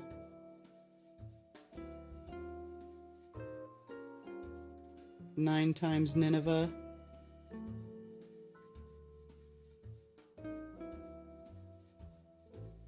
Yeah, but all the eclipse paths are known. They're all known. It's a cycle, so it's like, you know, you gotta wonder if they didn't name it that because an eclipse went through that path before at one point. You know?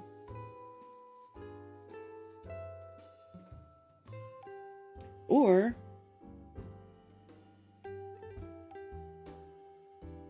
you know, I don't know. They might chemtrail it. That's why you guys got to get some vinegar and a hot plate just in case.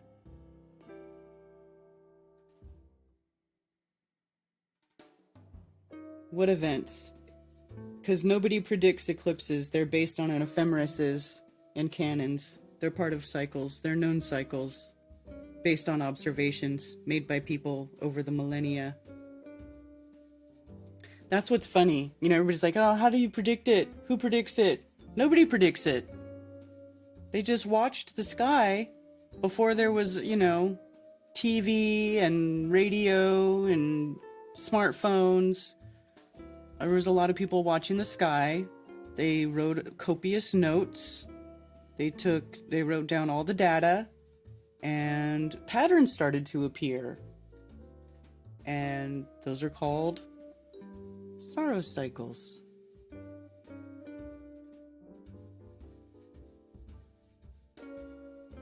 I would not be a high noon sun gazer.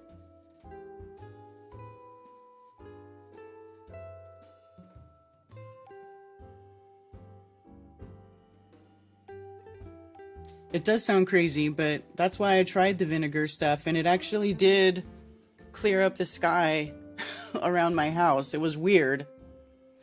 I don't do it a lot, though, because it's kind of a pain in the ass, to be honest with you.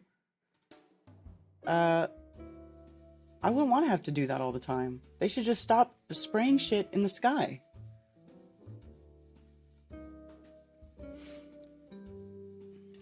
Okay, CERN will shoot them down a 17-mile-long tunnel at nearly the speed of light to recreate the sounds of the Big Bang. Okay, well, CERN goes in a circle, so I don't know how you aim a collider at any certain...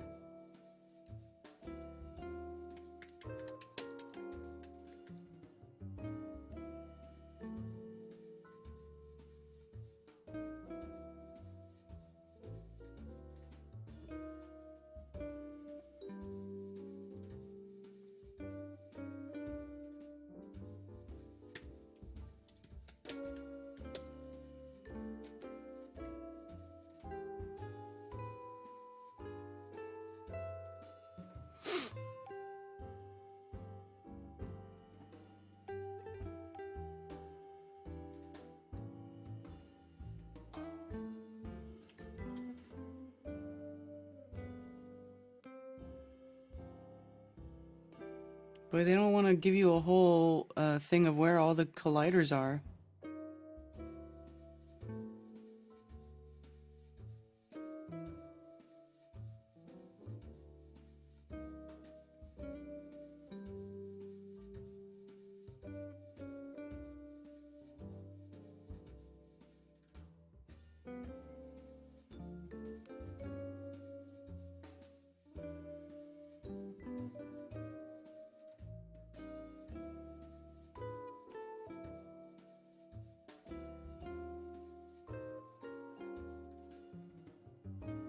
Maybe you need to search particle accelerator map. Oh, here's Stanford. I know about Stanford linear accelerator. This building is a mile long. I grew up right around this area. Driving over these freeways, it goes over the collider. And Lawrence Livermore Labs is in the Bay Area there. Like, there's all kinds of bad stuff over there.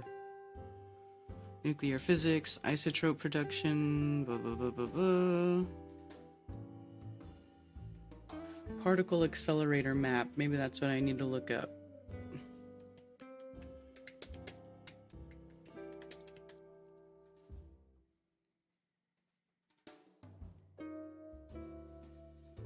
Particle accelerators around the world. Oh, here we go. Google.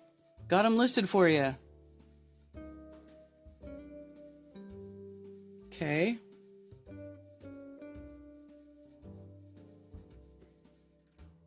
I guess these are all the bigger ones. Wow, there's one in Louisiana. One in Mexico City. Oh, right over here. Oak Ridge National Laboratory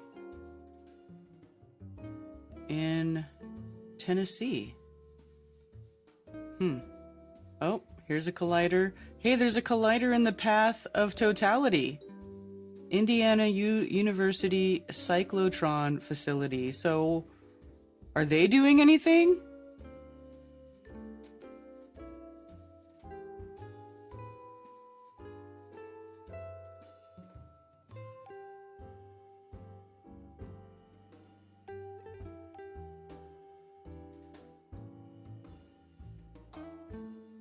'76 to 2010. Is this one out of commission?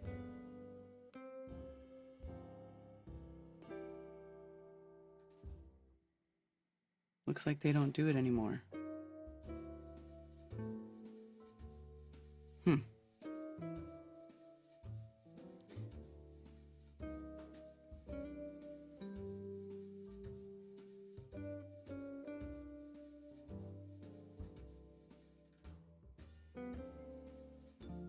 Is that one in Canada and Saskatchewan? Canadian light source. Saskatoon. Yep. Yes, it is. CERN. Center European. So this is the big one, right? And doesn't it go over the, this map was created by a user. Oh, so somebody went and created this map.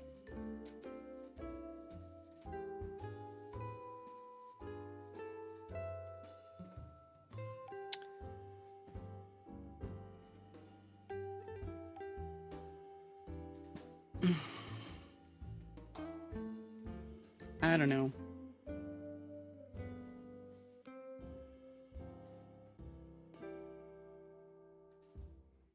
Pendulums are said to change direction during eclipses. Yeah, that's called the alias effect. Alias effect.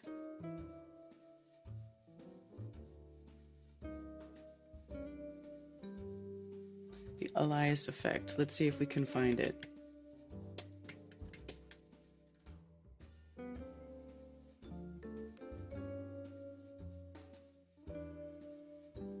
I guess Sheeplepedia doesn't have it. Let me look it up.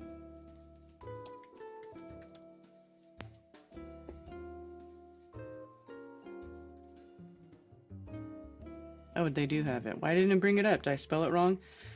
The Elias effect is the alleged anomalous behavior of pendulums or gravimeters, which is sometimes purportedly observed during a solar eclipse. The effect was first reported as an anomalous precession of the plane of oscillation of a Foucault pendulum during the solar eclipse of June 30th, 1954, a French polymath who went on to win the Nobel Prize in Economics. Elias reported another observation of the effect during the solar eclipse of October 2nd, 1959, using the paraconical pendulum he invented. This study earned him the 1959 Galabert Prize of the French Astronautical Society, blah, blah, blah. So he made an observation and then repeated the observation at a subsequent eclipse. The veracity of the Elias effect remains controversial among the scientific community, as its testing has frequently met with inconsistent or ambiguous results over more than 5 decades of observation. But, you know, this is also like, they're gonna not put much stock in this because they know that pendulums don't prove that the earth is moving. You know what I'm saying? Like, I think they're probably like, well, we try to use pendulums to prove that the earth is moving and spinning, but that's not really, you know, 100% of the time. Whatever. I don't know. Photo taken during the French 1999 eclipse. The observed effects are only seen when the pendulum is moving. They are not connected with the intensity of weight, but the variation of weight or the inertia in the space swept by the pendulum. So it could be some sort of like electrostatics thing. Actually, while the movement of the plane of oscillation of the pendulum is inexplicable by the theory of gravitation, the deviations from the vertical are explained perfectly by that theory. The deviations from vertical correspond to a static phenomenon, while my experiments correspond to dynamic phenomenon.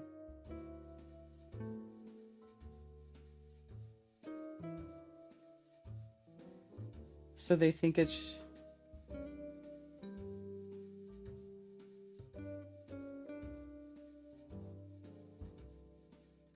crazy.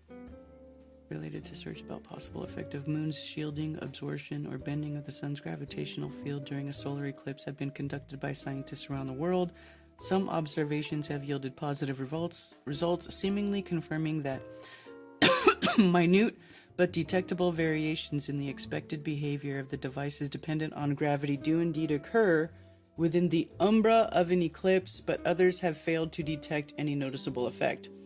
So, if you are of the understanding that gravity is the effects of electrostatics, then it actually kind of makes sense that the sun's field interacting with the moon's field could have possible effects on the electrostatics in the atmos at that time.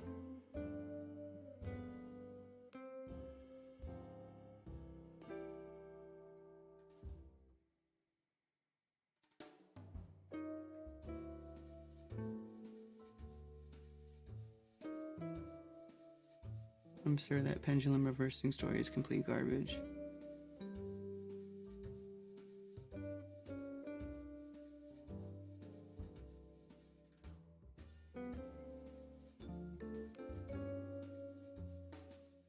Also, X-ray film is a good way to protect eyes during the eclipse. Pendulums are just a mindfuck to promote the lies. They are attached to a motor mechanism. Right, exactly. So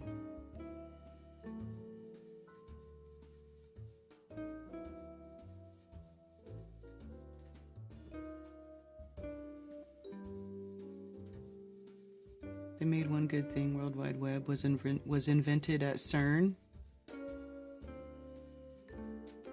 I never heard the World Wide Web was invented at CERN before. I thought,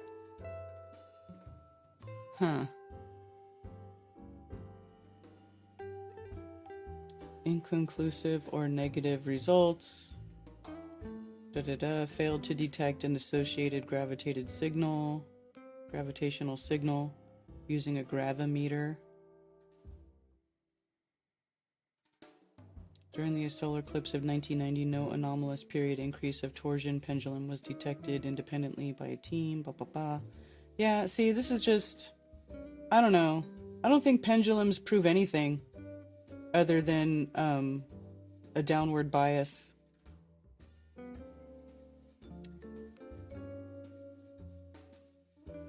Elias deduces that the ether turns with the stars as proposed by the ether drag hypothesis and is not fixed as Hendrik Lorentz thought when inventing his famous transformation and his ether theory, but the majority of scientists at the end of the 19th century imagined that such an ether crossed the Earth so that the rotation of the Earth around the Sun would cause an important variation of 30 kilometers per second. Consequently, since the third postulate on which the special relativity is based is the consistency of the speed of light in a vacuum, Elias considers it unfounded. In order to measure change in the speed of light, one would have to get back to the definition of the 1960 meters, since confidence in the theory of relativity nowadays is such that current metrology uses consistency of the speed of light as an axiom.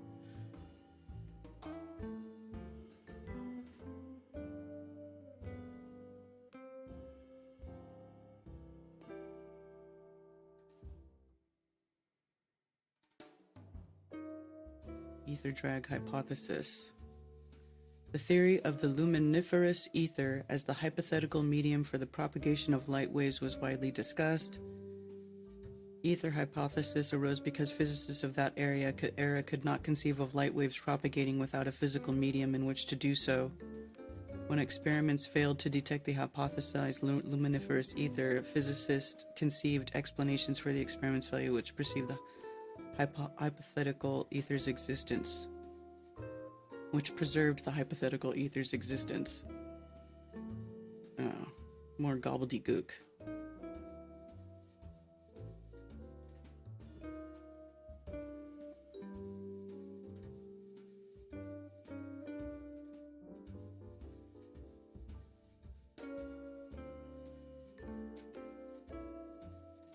Huh. Partial ether dragging. This is just, they all don't know nothing.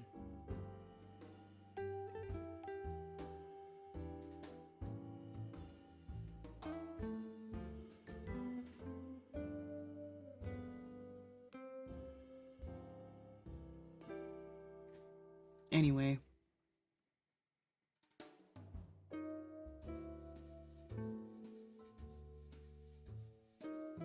Also, Algo was the head at CERN and he invented the internet. Oh, Algo or Al Gore?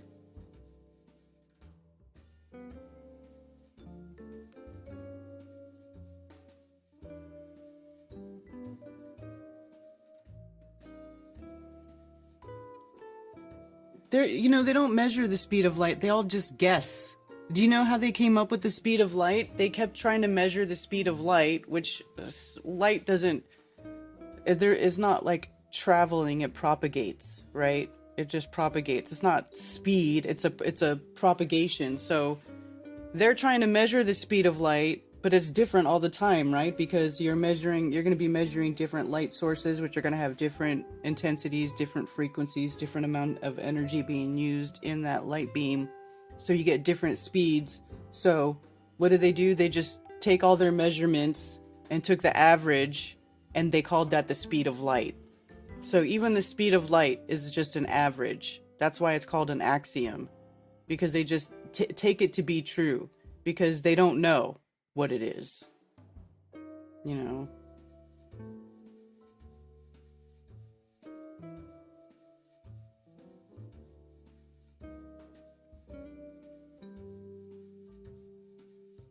Shooting 3 phallic at the moon. Yeah, and then somebody said that it was called, what was the operation called? Oh my god, it's escaping me now.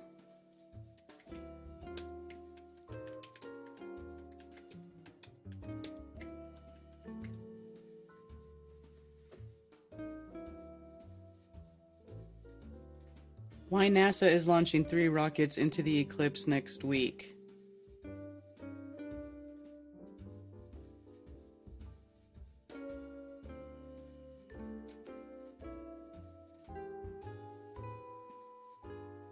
Scientists go, they're shooting rockets to understand how the sudden drop in sunlight affects our planet's blanket of air. So they're gonna go shoot stuff into space. The sudden transition from day to night is known to cause sharp drops in temperatures and even trick animals into engaging in nighttime behaviors, but scientists understand little about how brief moments of darkness influence the boundary between Earth's upper and lower atmosphere, called the ionosphere, which extends between 55 to 310 miles above the planet's surface. Here, ultraviolet radiation from the sun routinely pries away electrons from atoms, forming abundant electrically charged particles that puff up the upper atmosphere. It thins out upon sunset as these ions recombine into neutral atoms, only to be ripped away again next dawn.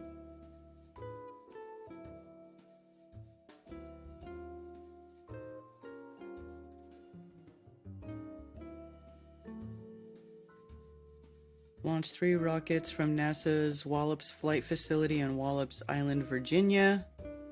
Over this facility, the moon will block only 81.4% of the sun's light, but the team hopes to use the temporary dimming to understand how widespread the wake created by the solar eclipse is.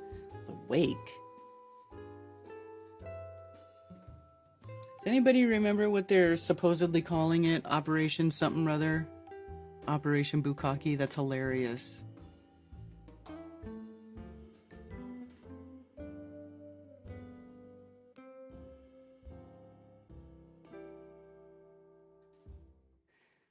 Isn't the number the pyramids? Yes.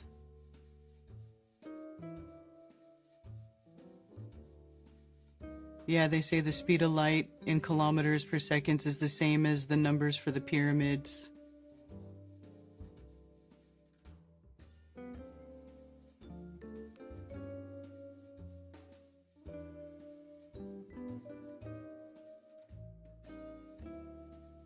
Just a plumb line, yeah.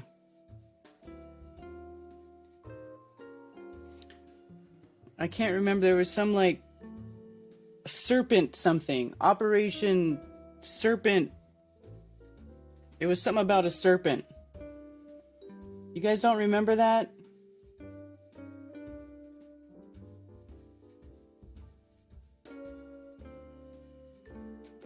I couldn't find any like official thing where they were talking about what they were calling it serpent anything though. That was just a bunch of people saying stuff.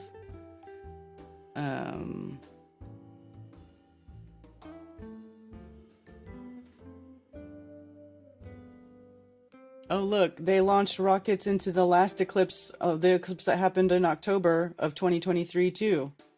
So what did they learn from these? Did they say what they learned from that? Why'd they do it this time? Ring of Fire eclipse was seen across blah blah blah. Professor, is this the same guy? Is this the same one?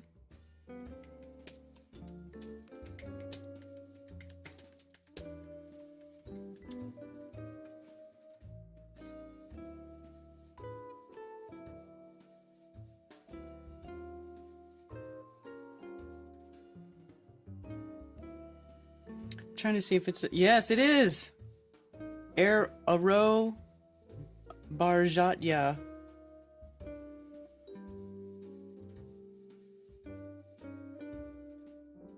Same person. Following the annular eclipse, the sounding rockets and their instruments will travel to NASA's Wallops Flight Facility in Virginia, where they will be relaunched during the upcoming total eclipse of April 8th. This pair of eclipses will be the last two major seen in the continuous United States until 2044.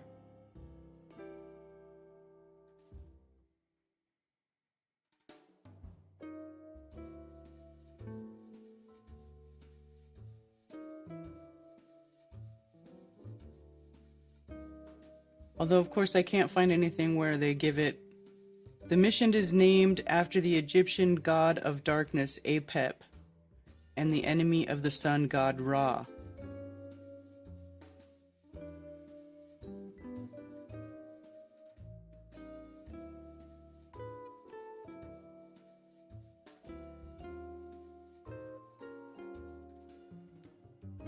The mission, blah, blah.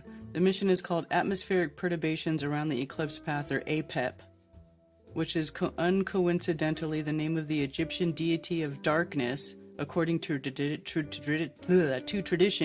Apep would chase the sun god Ra, his arch nemesis, and when he caught up to him, an eclipse occurred.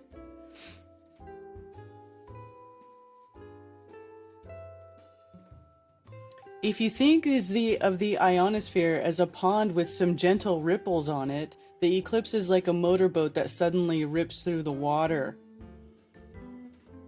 Interesting analogy. It creates a wake immediately underneath and behind it, and the water level momentarily goes up as it rushes back in. So the eclipse is disrupting the waters above. He adds that because all satellite communications travel through this region, it's crucial that we understand and model all perturbations in the ionosphere. So it's not called Serpent anything, it's Apep. Operation Apep.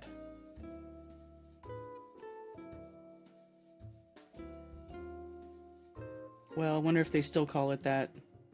Let's see. April 8th, 2024. Yeah, Apep. The Atmospheric Perturbations Around Eclipse Path, Apep.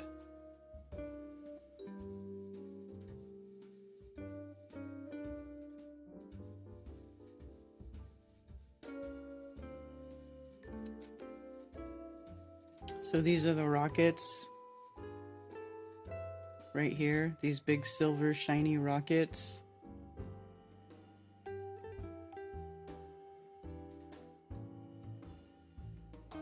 And they're doing 3 of them. Interesting.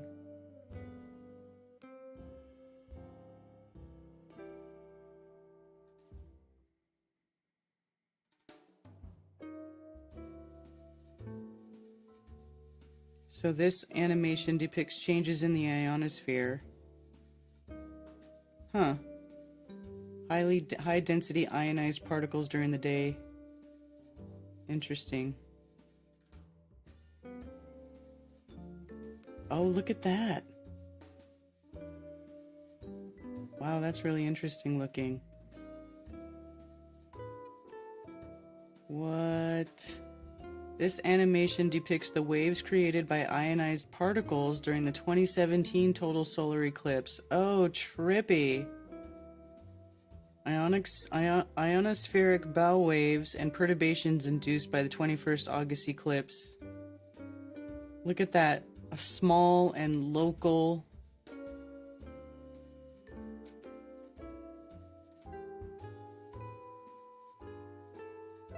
Interesting.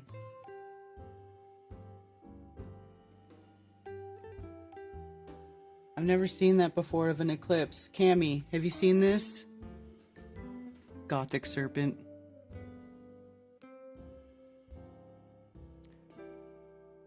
Earth's upper atmosphere. Apep is named for the serpent deity for the ancient Egyptian mythology, nemesis of the sun deity Ra. Right.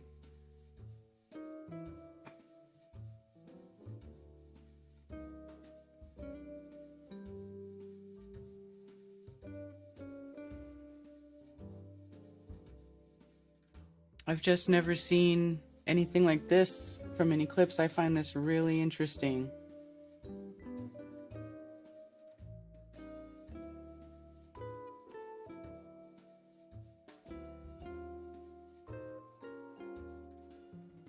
When the Apep sounding rockets launched during the 2023 annular solar eclipse, scientists saw a sharp reduction in the density of charged particles as the annular eclipse shadow passed over the atmosphere. We saw the perturbations capable of affecting radio communications in the second and third rockets, but not during the first rocket. That was before the local peak eclipse. We are super excited to relaunch them during the total eclipse to see if the perturbations start at the same altitude, if their magnitude and scale remain the same. The next total solar eclipse over the contiguous US is not till 2044, so blah blah blah. Apep's launches will be live streamed. Huh. Anyway, that's what's up with that.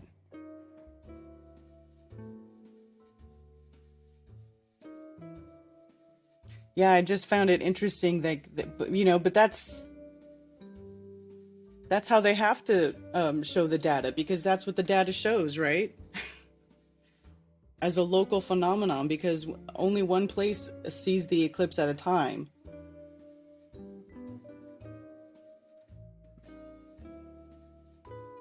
You know?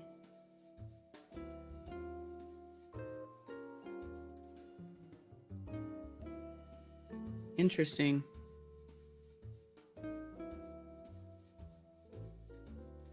So, same guy. Weather for the eclipse, partly sunny.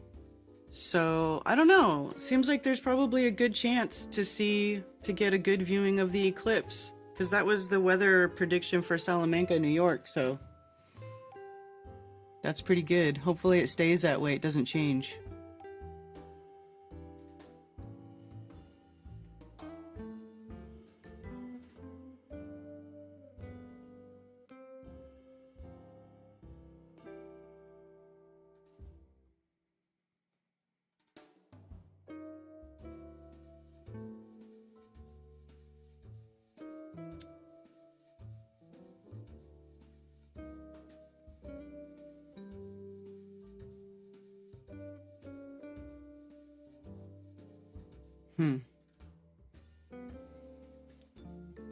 What other questions about the eclipse did we have? The Nineveh?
So Google made an interactive map, so you can just follow it.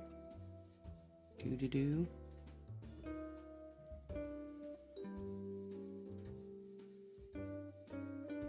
Going over Uvalde, Austin in the path of totality, Waco in the path of totality, Fort Worth and Dallas in the path of totality. Wow, all the big cities in Texas getting it just about. Little Rock.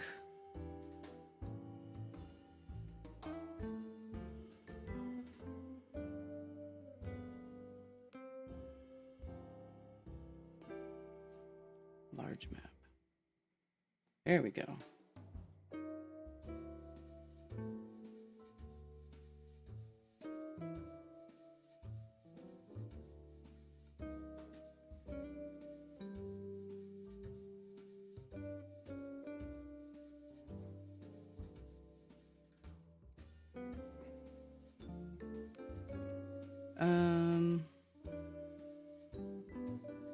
Yeah, Indianapolis. I will be south of this area. I'll be in here.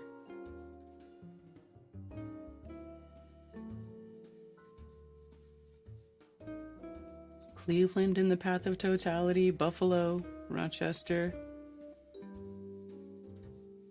Saranac Lake. Is this where you guys are going to be? Is this where that place is up by Lake Placid? Is this where the meetup is?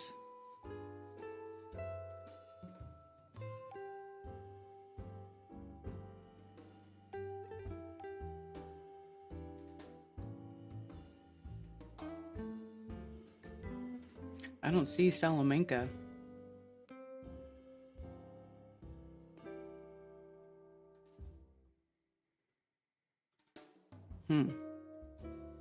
Montreal in the path. Oh, a lot of big cities in the path of totality.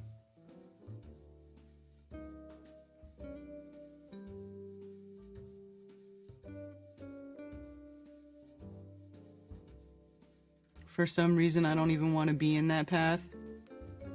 Because people, for whatever reason, they're putting a lot of negative spin on this eclipse, and I don't understand why. Was it like this last time too? Because I don't remember it being like this the last time. I don't remember everybody pushing the, be prepared, have 2 weeks worth of food, blah, blah, blah. Like, I don't remember that at all for the last eclipse. Do you guys? I don't even remember. What about for the eclipse that just happened last year? The annular eclipse. That wasn't going for that either. So why this one? Traffic might be nuts, yes.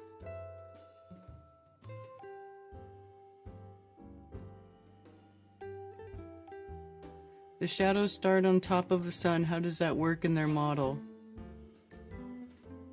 It's just the angles.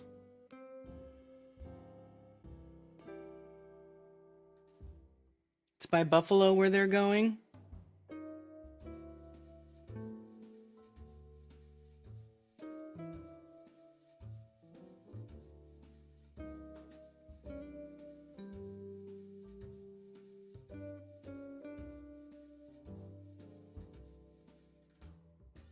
Where's Buffalo? Did I pass it already? Oh, right here.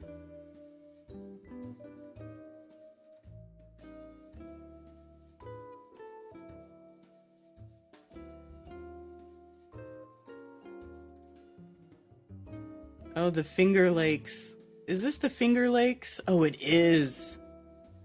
Dude, you guys know about the Finger Lakes, right? That's creepy. And Joe Biden, Hunter Biden,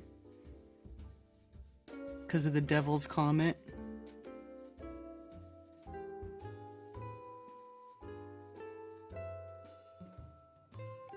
Well, the Farmer's Almanac has it too.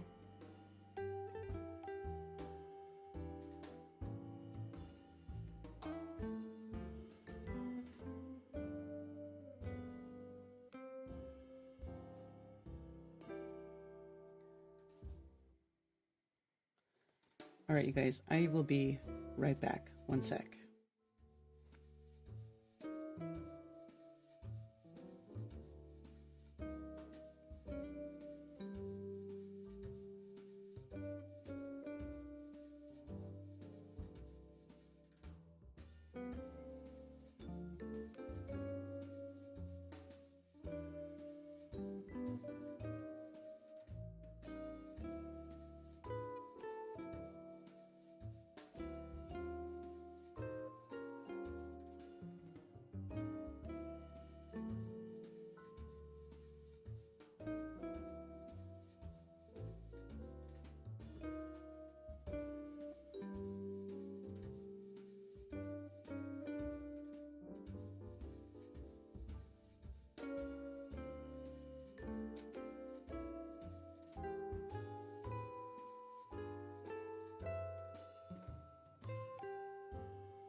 Alrighty.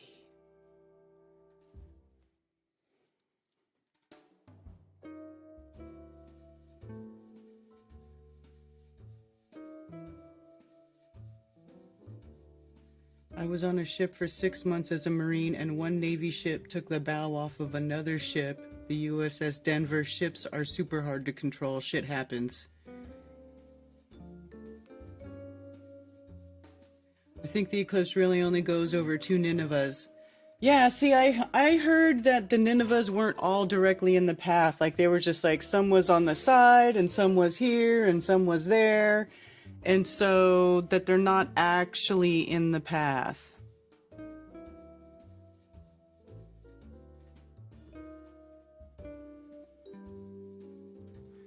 So let's see. We should actually try to,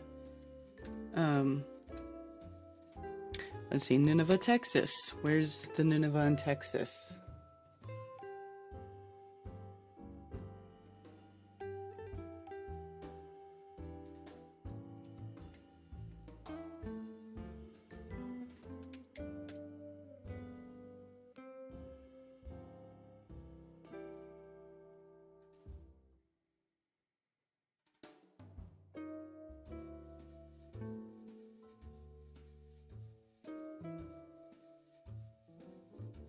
Nineveh, Texas doesn't even show up on the map.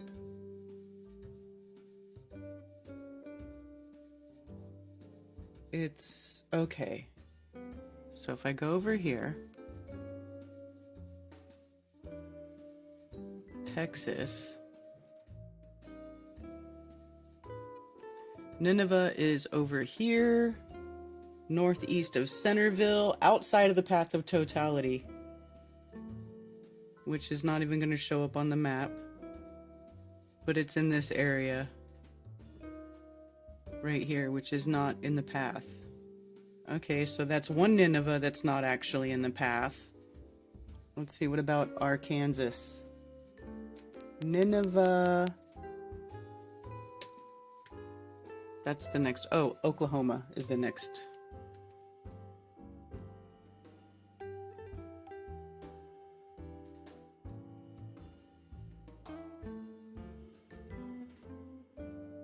Nineveh,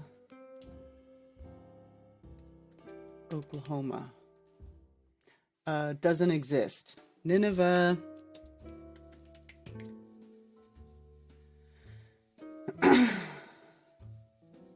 Nineveh, Arkansas is in the very, very northern part. Wait. Up here.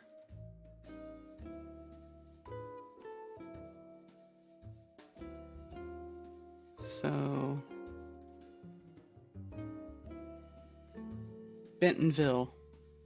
Okay, so Bentonville's over here. So Nineveh, Arkansas is not in the path. Look, you can't even see it show up here, but it's when I punch it in maps, it's coming up over here in this area. This is, let's see, what's the closest city? Eureka Springs. Eureka Springs is right here. Nineveh is right here next to it. And it is not in the path of totality. It's outside the path. Okay, so now, so far we're 0 for 0. So let's check, what's the next state? Missouri. Nineveh, Missouri is where? Next to Connellsville.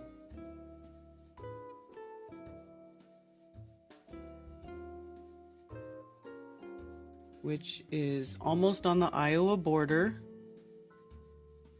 So, Missouri. The Nineveh, Missouri is way up here. right by the Iowa border. So again, not in the path of totality. Okay, so next, Illinois. And anybody who doesn't believe me, you can go check it yourself. If you want to sit down with the maps and try to figure it out, be my guest.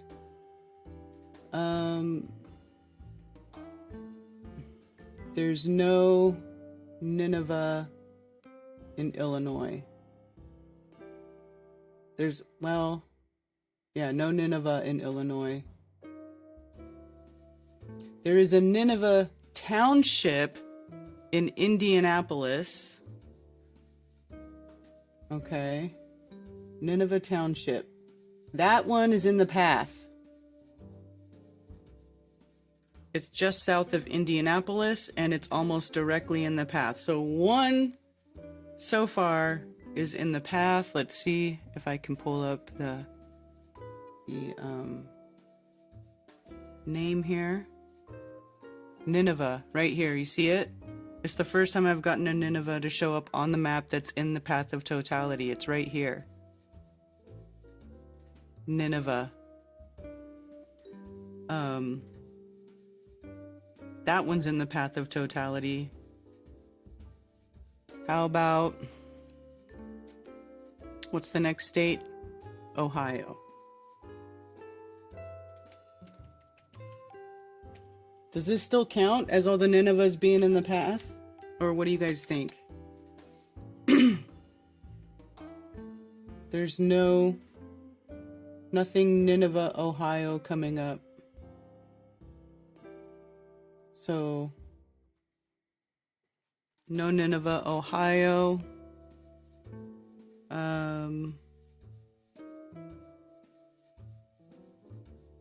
Can try Pittsburgh. Nineveh, Pittsburgh.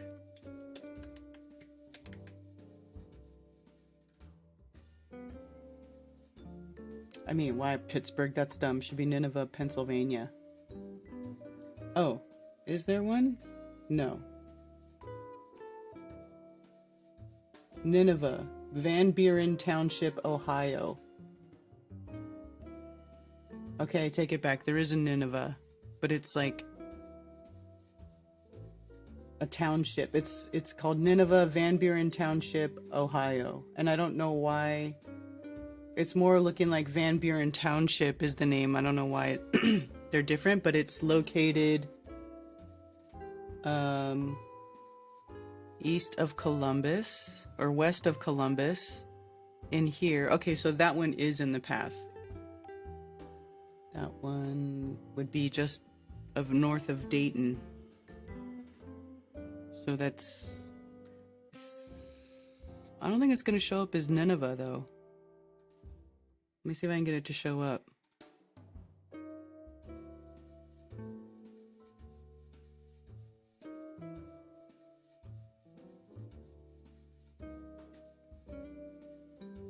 Troy.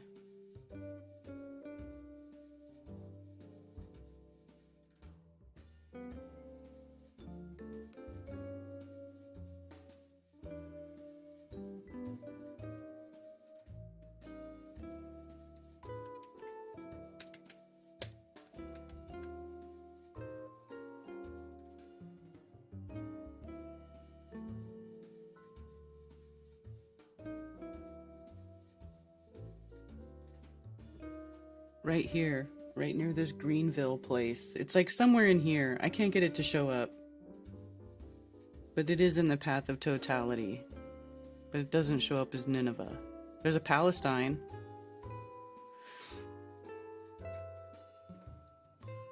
Okay, so Pennsylvania. Nineveh, Pennsylvania. Nineveh, PA.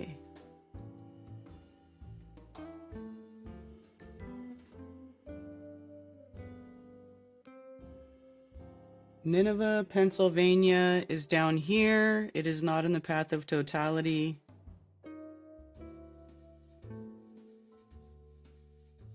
Shh, come on.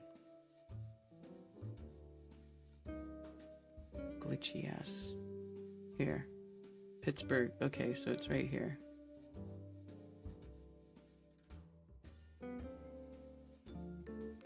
Nineveh is down here somewhere. Where is it showing up at? I don't know if I can get it to show up on the map. But anyway, it's not in the path of totality. So there's only 2 that are actually falling on the path so far. So let's see, Nineveh, New York.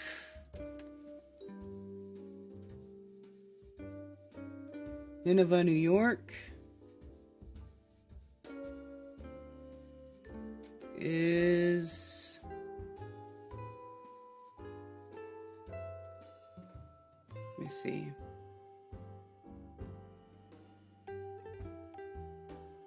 Nineveh, New York is located south of Syracuse, down here. Not in the path of totality.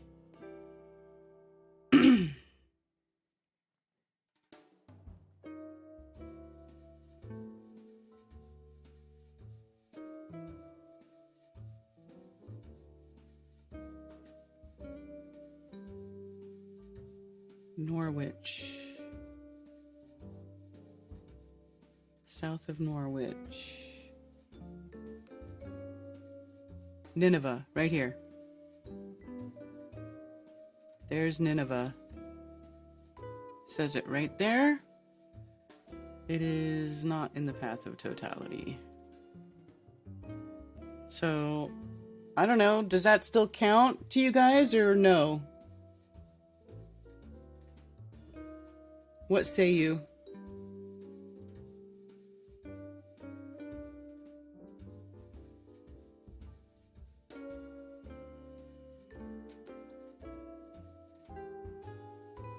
Seven Salems was the last eclipse.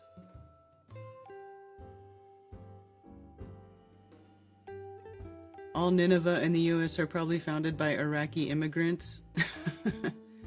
My recall is the 24 eclipse would make X marks the spot somewhere through Kentucky, Ohio, maybe Indiana. No, where does the X happen? The X happens Missouri? Let's see.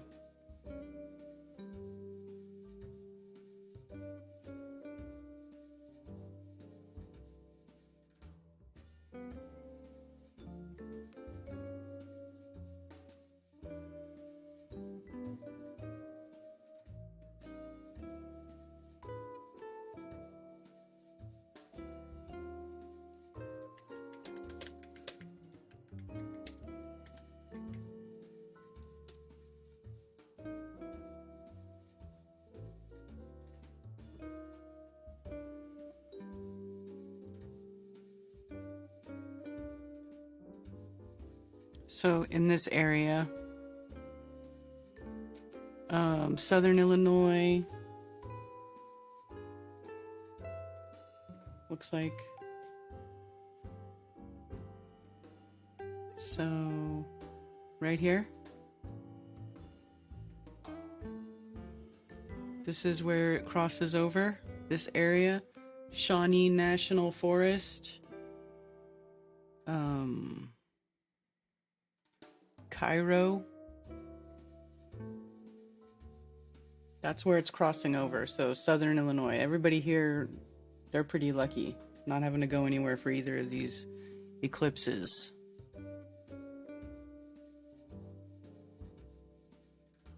It's like, makes me want to like look at future eclipses and plan out where I'm going to live in the future.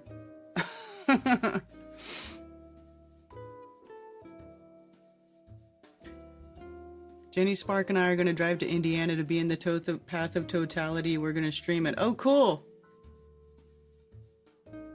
You guys will probably be on the northern side. I'll be on the southern side.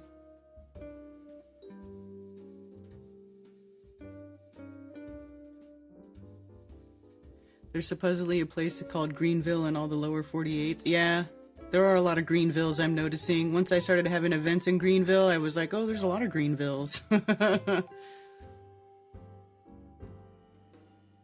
It counts if it's over 95%. Well, it's definitely not over 95%. So what do you guys think? After looking at where all the Ninevehs are and that hardly of them are actually in the path, what do y'all think? Is there anything to it, or is it just speculation? Or is it people reaching? Tell you what, conspiracy people got long arms. Long arms.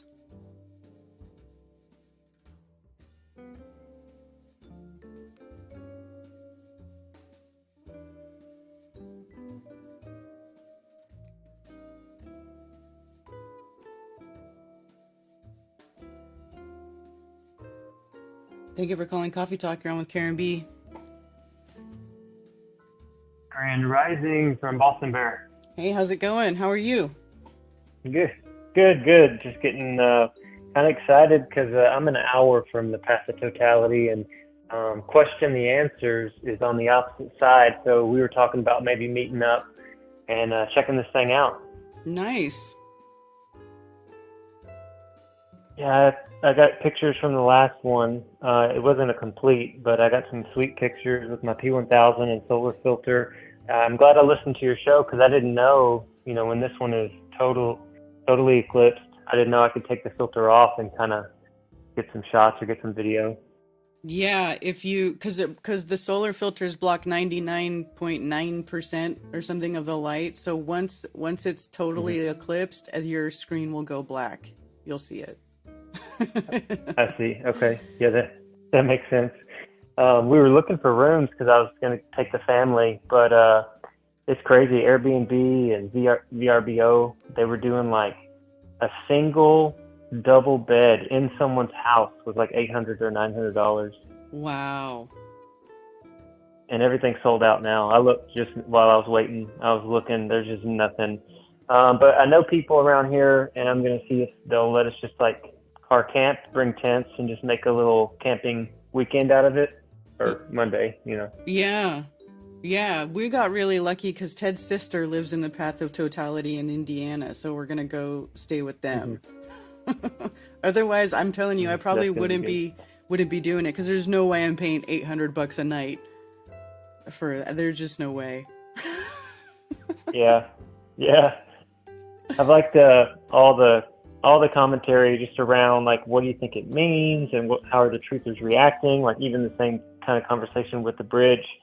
And I'm just a super chill dude. Like I love looking into things from all angles, but not being very emotional or like very reactionary to it. So, with the eclipse, it either is some sort of biblical crazy thing or it's not. No reason to get your pennies in a bunch and like, put out like 10 videos on how it's the end times because you just don't know. I do think there's a chance that the ruling elites are going to try to pull some funny business because, they've already tested the shutdown of our phones, internet might go down. I think it's wise to have a little bit of water or food just in case they go bonkers, but it could just be another normal day and just another celestial event. I think it's just going to be a high traffic day. Oh man. Yeah. So Shane St. Pierre did an amazing video on eclipses. He actually, it's called Eclipses and Their Cycles, and it's on Space Audit channel. So Alan from Space Audit posted it. It's like an hour and 50 minutes. And he found that this guy named Fred is the one that like has all the data, and NASA cites Fred every time they talk about the eclipses, which is hilarious. I didn't even know that. Yeah, we've known that for a while. His name's Fred Espenek, and he has MrEclipse.com. And yeah, he does all of the eclipses. I used his website in my video where I said that that little eclipse video I made a while ago. I forget what the title of it is now. Yeah. Oh, the globe model that heliocentricity does not predict eclipses. That's what I made. I made a video on how they don't predict eclipses because on his website, and I haven't tried to find it lately, but you can dig and dig and dig, and it tells you where they get their information from, and it says it talks about these numbered canons and ephemerises, which is basically just all the data that people wrote down of observations over the millennia, and that's what he uses to calculate eclipses. Yeah, so they're like post-dictions, huh? Just pattern recognition, and we know what the next ones are going to be because they've just been so consistent. Yes. That's awesome. Yeah, everybody's doing their part, just looking around. Like, I've called you for, well over a year now, and I used to kind of not know who I was in the game, and I didn't know what I needed to know to be like a passionate truther. And now I've realized that the whole name of the game is that we're all individuals, we're all unique, and we're allowed to ask questions. And I mean, science is asking questions, doing experiments, pondering, meditating on what could be, and so I've gotten super comfortable. Like when the Globers are, ad homing me, or, well, what about this, that, and the other? And, well, where's your model? And just all this stuff. I don't react emotionally at all. I respond. I'll say this, though. If anybody is interested in having a little bit more control, start a YouTube channel. You don't have to show your face. You don't have to have any of your personal information on there. Just start a YouTube channel. Start re-uploading some of the favorite stuff that you come across. Because if you have a YouTube channel, you can post links in the responses. Like, hey, man, just check this out. And it'll go up there. You have a little bit more control. It feels a little bit better. Because if you're just like swimming around in normal YouTube land, I've had it to where it's like AI has given me error messages when I do a response that's too right on the money. Like if I'm responding to somebody, I've said before, I promise you, you're not moving at 1.2 million miles an hour right now. Just a very short, basic info, and it says error, like it's not going to let that post up. And I'm like, this is ridiculous. They're getting even tighter on what kind of communication we can do. But if you own your own channel, you have a little bit more power. Yes. Mm-hmm. Well, as much as YouTube allows you to have, I guess. Right. Yeah. I've been having fun with it, whenever you just kind of hold your ground, and when you realize that you do have the right to ask questions, then they just look silly and they get emotional when you don't react to them. They get kind of freaked out when you just hold your course and you're like, yeah, man, we live on a stationary topographical plane. Duh, it's not moving.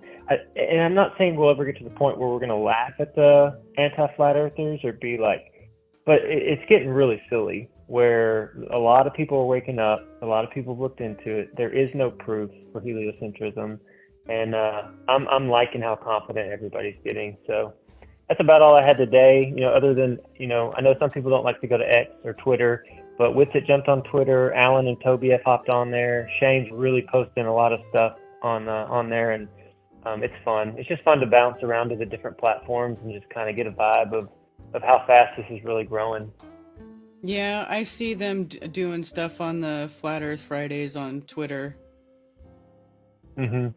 That's cool.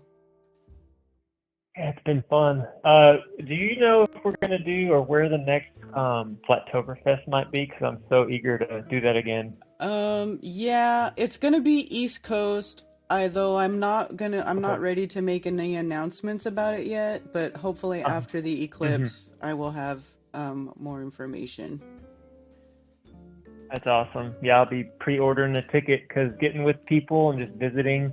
There's nothing like it. It really stoked the fire for me to get comfortable, like completely not care what anybody thinks. And appreciate all you do, Karen B. You're a legend, and you keep doing it. And I'm going to listen for a while. All right. Well, thank you. Thanks for calling.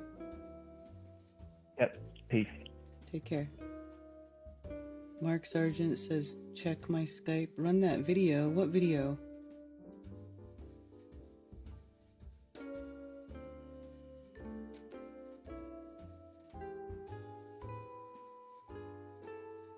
This one?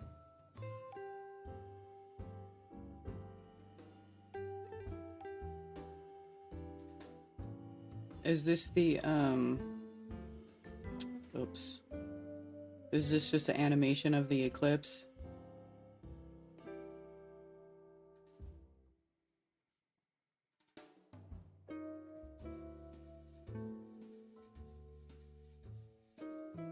Marketing the eclipse.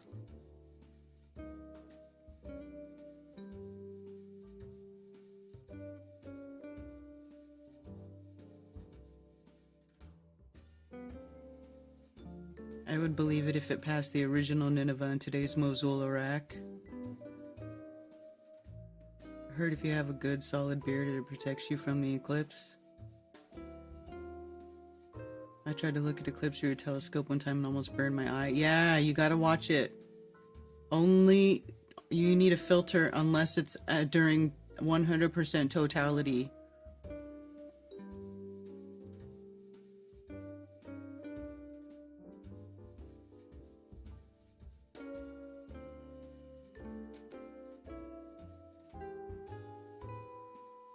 Tipping point 2024?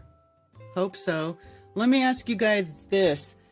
Remember how I was talking about last week? We were talking about the red heifers.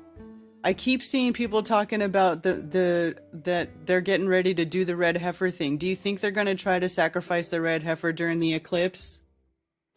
Dude, if it comes out that they sacrificed the red heifer during the eclipse, I'm 100% convinced that they did, that they're trying to make the Messiah come back as a homunculus. And they're doing all their blood sacrifices during the eclipse. I know that sounds insane. This is probably the most insane theory that I've had.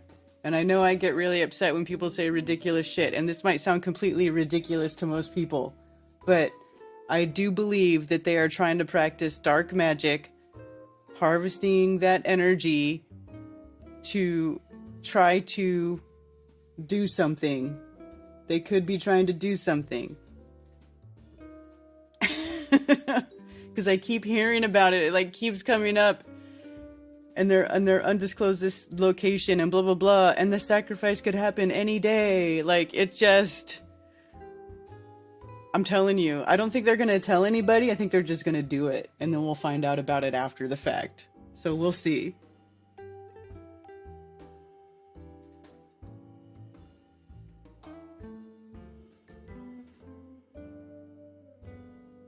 April 10th. I know it's not eclipsing in Israel.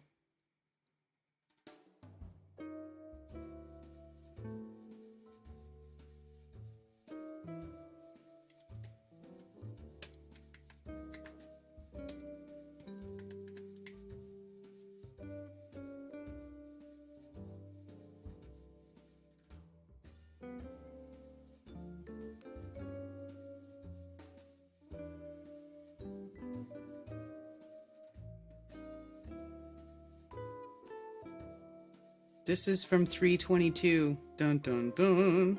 Are Orthodox Jews about to sacrifice a red heifer?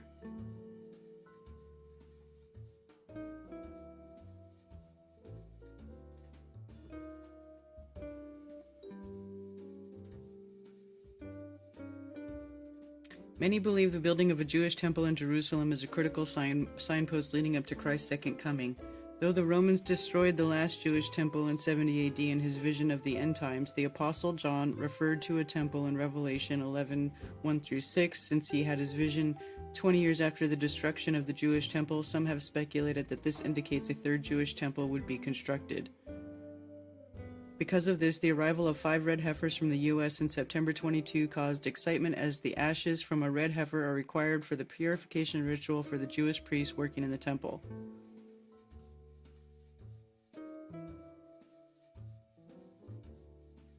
According to those working on the project, the ceremony of the red heifer needs to be performed on the Mount of Olives and in a place that would have looked directly into where the temple stood. The land directly east of the Temple Mount, purchased 12 years ago, meets both of those standards. Rabbi Yitzhak Mamo owns that land on the Mount of Olives. Mamo is with the Uvni Jerusalem, a group that preserves Israel's history and works to educate future generations. Oh, really? Works to indoctrinate future generations. There are a couple of conditions that need to be met to take place. Red heifers have to be without blemish. Before they arrived in Israel. The second requirement is their age. Though the passage in Numbers does not specifically refer to the heifer's age, there's a requirement that it has not been yoked, and it has been interpreted to mean the heifer must be 3 years old when it is sacrificed, as it would typically be ready for yoking at 4.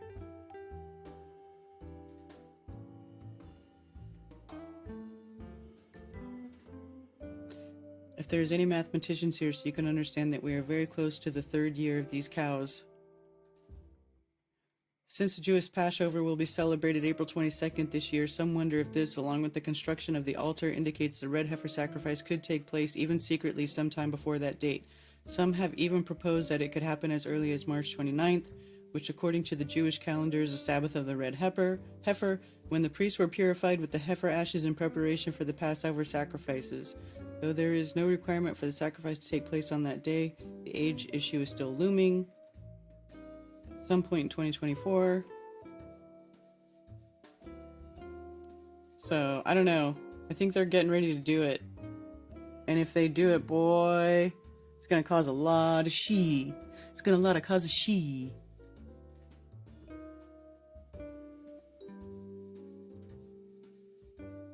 Yeah, right? The red heifers are there. The altars are built. It's the Jews, Elisa Brittany. It's the Jews.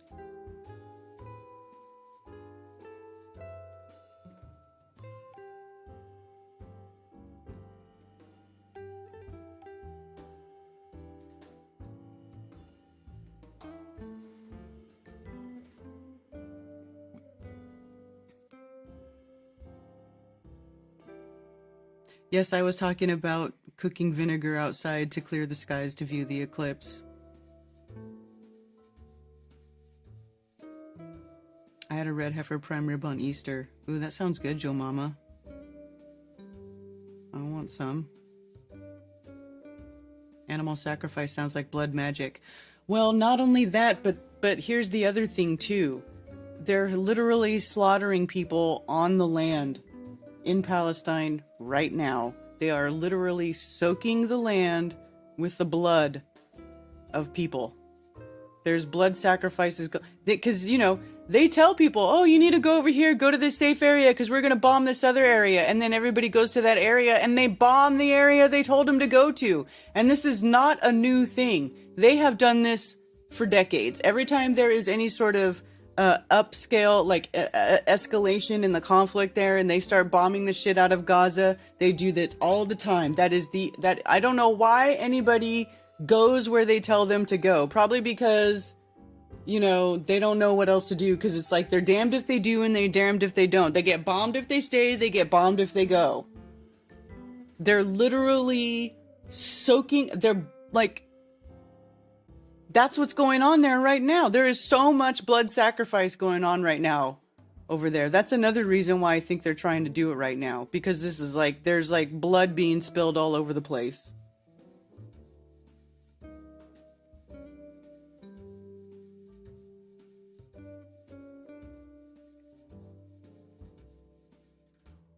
Or you can't talk about that or you're an antiseptic or something. Yeah. I agree with you, David.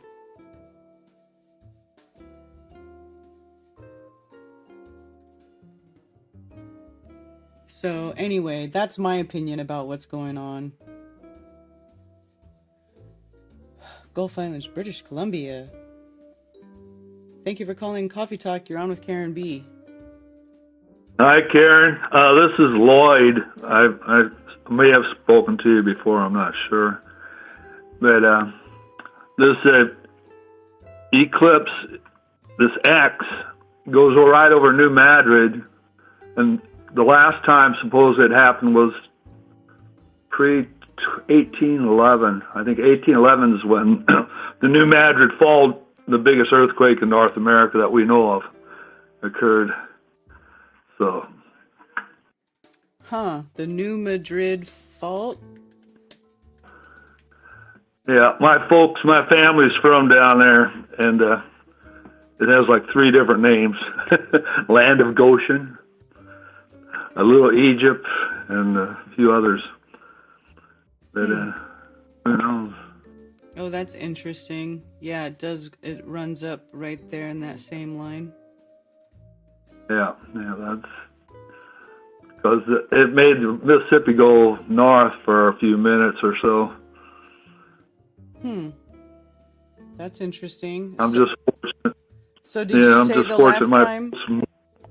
So they left said there. the last time there was an eclipse that went over that area, there was an earthquake, or no? Am I hearing that? Yeah, right? it was like the earthquake or the solar eclipse was like a precursor. It was like a few months before the earthquake occurred. Oh, it was The earthquake before. started in December of 1811. Okay. So, and that it lasted like 7 months. Well, Sheeplepedia says the zone had 4 of the largest earthquakes in recorded North American history, with moment magnitudes estimated to be as large as 7 or greater, all occurring within a 3-month period between December 1811 and February 1812. Right, and there were smaller, minor ones after that also. Yeah, That's that's interesting. about all I know. Oh, okay, cool. Good reason to have the water available, I guess. Yeah, well, I'm sure it's always smart to have the basics. Exactly. Well, I really appreciate your show. Thank you so much. Yeah, thank you. I watch you guys all the time. Oh, awesome. Thank you. Thanks for watching. Oh, it's my pleasure. All right. Okay, you guys have a good one now. Love you all. All right. Take care.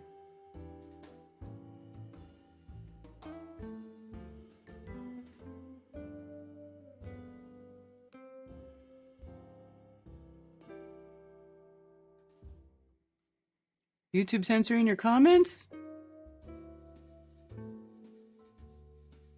They do that sometimes. I remember I was telling somebody I was going to kill them, and YouTube didn't want to let me put that in the chat. I was like, damn it, but I really want to kill this person right now.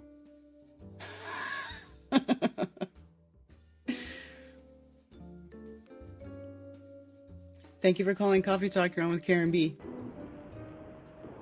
Line unmuted. Hey, it's Jeff from Hingham. How's it going? Good, how are you? Pretty good. And once again, I'm just outside of Coffeyville, Kansas. Anyway, are you planning to actually meet up with Rick Hummer? I know he's in Indiana as well, or you just hanging out with Ted? Just Ted and the family. Rick is way north. He's like in the northern part of Indiana, so he'll still be hours away, and it'll be kind of crazy that day, so we haven't planned to do anything. Right, that makes sense. There's one other Nineveh. Now, it's not in the U.S., but some people, I guess they're pointing that one out too. I guess supposedly the path goes through there, or at least right near it. Where? That was the last one on the list. Nova Scotia province in Canada. Oh, okay. Is that one actually in the path? Not sure how. I'm not sure, but they say it is. I didn't actually think to look it up. You did all the work. Let me see if I can find it. Nineveh, Nova Scotia. It's on the island, so basically you just gotta look and see if the island... Oh, did I lose my map?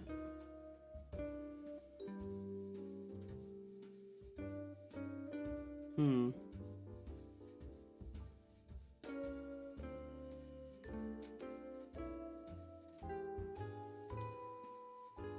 darn it, I lost my map. Hold on, let me see if I can get it back.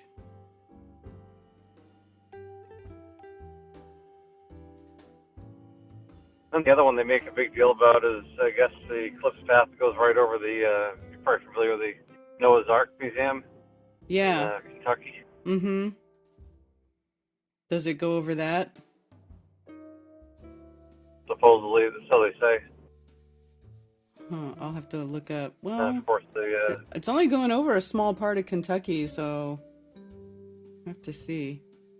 Nova Scotia is not in the path of totality. Okay, I guess they're reaching then. I guess on this one. Yeah, because I could only find that way, two. they can make more. I could only find two Yeah. that were actually in the path. So. But it makes for more hits on YouTube and all the other platforms, you know. Right. Exactly. Gives everybody that little I dopamine I hit. think at this point, I know there's so many people, you know, on YouTube and other platforms saying, "Oh, you know, God's telling me this, God's telling me that. Oh, you know, the Bible proves it." And then, you know, of course, nothing happens in the end. And we'll see what happens. I'm starting to lean towards it. It's gonna be a whole lot of nothing. Yeah. I was in totality in 2017 in Clarksville. It's short, and I basically drove all the way from Massachusetts at the time. I picked up a friend in West Virginia. And sure, there was higher volume on Interstate 81, you know, going towards and going back, but I mean, there was no issues getting fuel or anything like that. Some people were claiming, oh, all the gas stations are going to run out of fuel and whatnot, and there'll be so much traffic, and the tanker trucks won't be able to get through. Yeah, that certainly didn't happen. But there's another friend of mine that flew in to Nashville, and he was staying at the hotel in Clarksville. We ended up meeting him over there, and he was saying that he wasn't able to rent a car. He ended up just taking the shuttle van for like $50 because the only vehicles are available. There were a couple SUVs left, and they're trying to get $1,000 per day. Oh, jeez. This is back in 2017. Yeah, and apparently he was literally told, you know, people were doing it. So. That's crazy. Yeah. Yeah. Let's see, Our thing is in, Williamstown.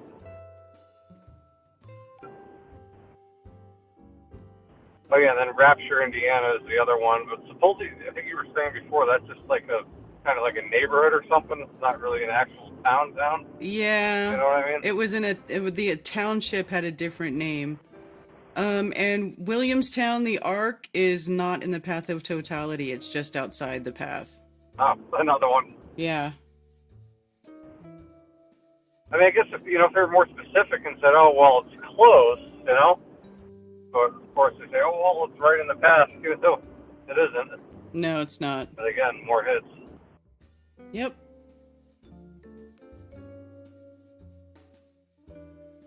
All right. Anything else? Yeah, I'm going to predict, yeah, so I'm going to be meeting up with Zulu One and David Weiss and No Despair Bear and all those guys.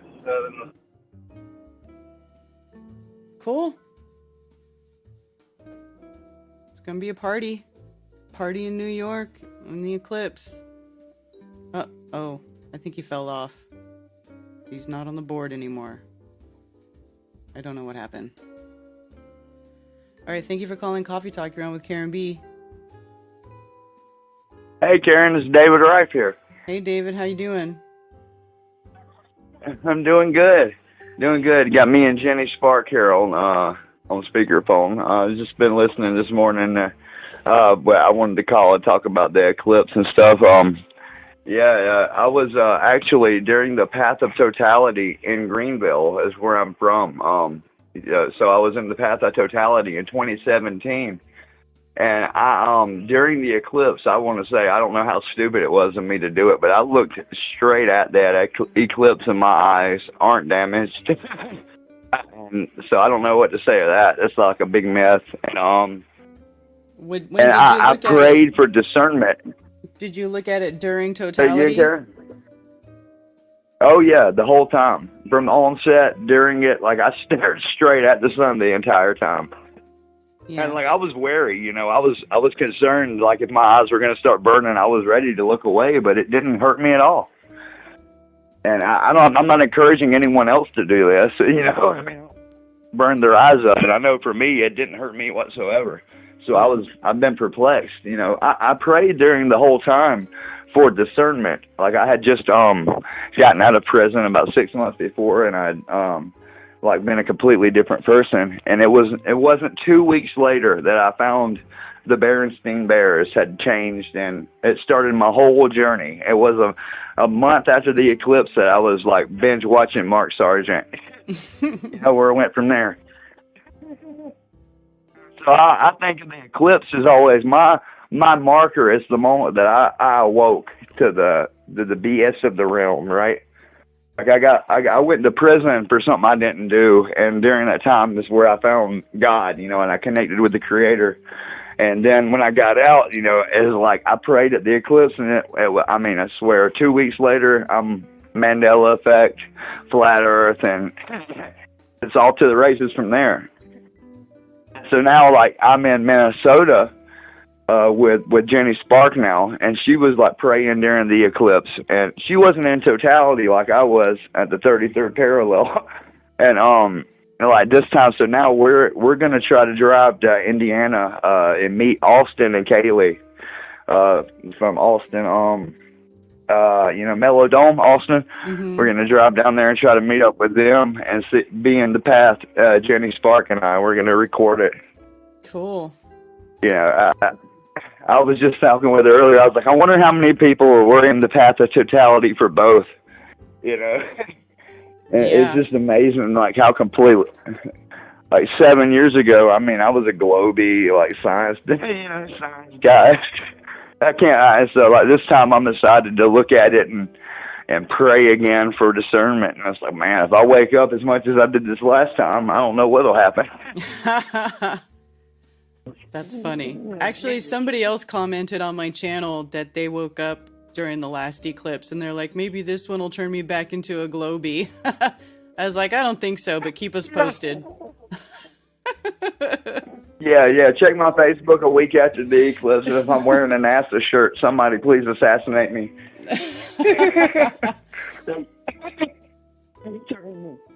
Oh, jeez.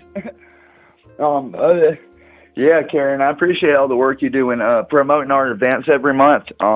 We have monthly meetups here in Minnesota. Jenny Spark and we have a Facebook channel called Shaking Hands with Strangers, and we just promote, you know, on Telegram, even Barataria. You know, I mean, I'm not a big Owen fan anymore for a while now, but you know, the people are still good, you know. And so we promote on all these platforms and try to just get people of a like mind to come together. And we do it every month. This month, we're going to be at the Main Street Bar and Grill in Hopkins, Minnesota. And we call it the 420 edition because they just legalized recreational use of marijuana here in Minnesota. So we're going to have a great time. Okay, cool. Well, you guys make sure you email me your update, and I'll update your page. Your little thing on my website. If anybody wants to go to their meetups, I have a static page that I always update for them. It's flatearthfestivals.com/shakinghandswithstrangers. Or you just go to the website and hit recurring meetups, and they're in there. Yeah, Karen and Mark always promote it for us, and I can't thank you guys enough. Mark, I always email him, and he's got me a video made, and it seems like 15 minutes later, you know, and then you're always putting it up. Yeah, I really do appreciate that. I've made so many friends because of you and Mark promoting it, you know, and every month is a little different. You know, we don't have, because, you know, stuff happens, and it's a Saturday every month. And it's typically, you know, a Saturday that we don't have our children, our two boys. We have like split custody with my wife's ex. And so we try to do it on the weekends where we don't have the kids. And it's a 3-hour event usually. And I mean, you'll make great friends. And I mean, we've got people who are Orthodox Christian vegans. And then we've got people who are like almost breatharians, you know, witches and people with Reiki crystals. And we all get along, and we all can find a common ground, you know, even if it's just, you know, we all hate demons. You know, we hate bad stuff, you know. Yeah. Right on. That's cool. We can all find something. Mm-hmm. Yeah. So that's what we try to do it every month. And as my wife really did it before I even came up here. I'm a latecomer, but like, you know, we keep it going. And every time, like this last month, we had 15 people. but we've had upwards of 60 people when we had the big meetup last year. We had kind of our little version of Flattoberfest, inspired by you. We had we called it Northern Spark, and Jenny had put it together, and it was it was great. We had live music. Beyond Bliss was there, and it was awesome. And we're going to try to do it again. We couldn't do it this year because we had Lola, the baby who would be known as Flatrick. And she's doing good. And we couldn't do it this year because she was really sick. She's got strep about 3 times already in her first year. And so it's been a bit of a rough go, you know, especially with the doctors. I mean, we've actually got a good doctor who doesn't push the hokey pokey or any of those stuff, so we're blessed in that way. But like we weren't able to do it, but we still maintain the monthly meetups, you know. Yeah. Every time, and then I think this year we're going to try to do a Northern Spark again, a bigger one, you know. And if anybody like is hesitant to come, you know, I was too, right? And my first flat earther, the first one I ever met was Ted. I met Ted at Flattoberfest 2019. I was scared to death. It was the first meetup I'd ever been to, and I'd driven all the way from Florida to my hometown of Greenville, and I'm sitting outside the Mason Center, and I'm scared to death. And I walk up, and Ted Summer, God bless him, you're Ted. He was like, "Hey, what's up, man?" We've been boys ever since. And it was like, you know, anybody who's afraid of coming, we're the nicest people. We won't bite unless you're like a rabid globie. Then watch the hell out. Don't show up. But like if you're a good person, you know what I mean. We're the best people in the world. Mm-hmm. Ted, Karen, Brian, Mark. You know, we're not gonna bite. We're nice people. And come on out. You know, it's nothing to be scared of. You know, and if you're a little bit broke, I'll buy you a steak. You know what I mean? I'll buy you something to eat. You know, come on out. We need to get everybody together. Yeah. Yes, that's what I want to get across to people. And you and Mark always come through. You know, don't be scared. You know, that's how they control you, is through fear. If you don't let them scare you, they ain't got nothing on you. Exactly. Oh.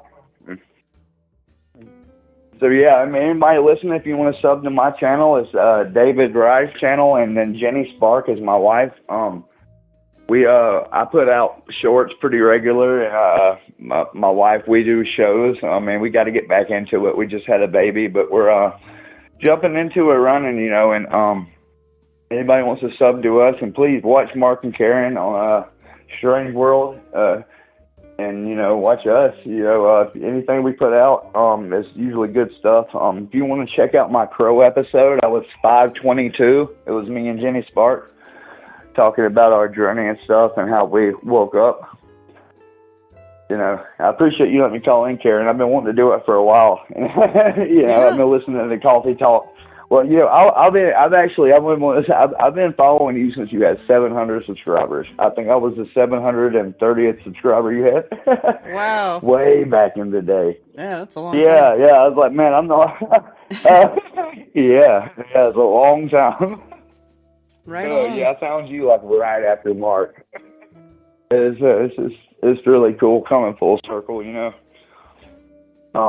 So yeah, keep it up, Karen. I appreciate you doing the biblical studies, you know, with just Jack. Those things are invaluable, you know. And I want to tell anybody, even if you're not a Christian or believe the Bible, there's a reason that book has held up for all these thousands of years. There's a reason, because there's truth in there. Mm-hmm. And if you break it down like Jack does and Karen does, you're going to find so much information. It's a bounty of stuff. It'll change your life. And if you know not about magic or the woo-woo, you know, just read it for what it is, and I guarantee it'll help you more than any of those textbooks those frauds gave you in your public school. Guaranteed. That's right. Right on. Well, thank you for calling, David. Well, thanks, Karen. I appreciate you talking to me. Yeah, keep it up. You know, I'll be there. I'll be in the chat, Strange World. All right. Yeah, check out my we're gonna live stream on the 8th. You know, if we manage to meet up with Austin and Kaylee, you know, I'll probably be on the Melodome or whatever. But if not, check out my channel or Jenny's channel where we're gonna live stream it. And hopefully I won't be blind afterward because I plan on looking at it the whole time again. Just be careful. Yeah, I will. I'll let you guys know what happens. All right. Have a good day, Karen. All right. Take it easy. All right. Much love, everybody. All right. Peace. Stay flat.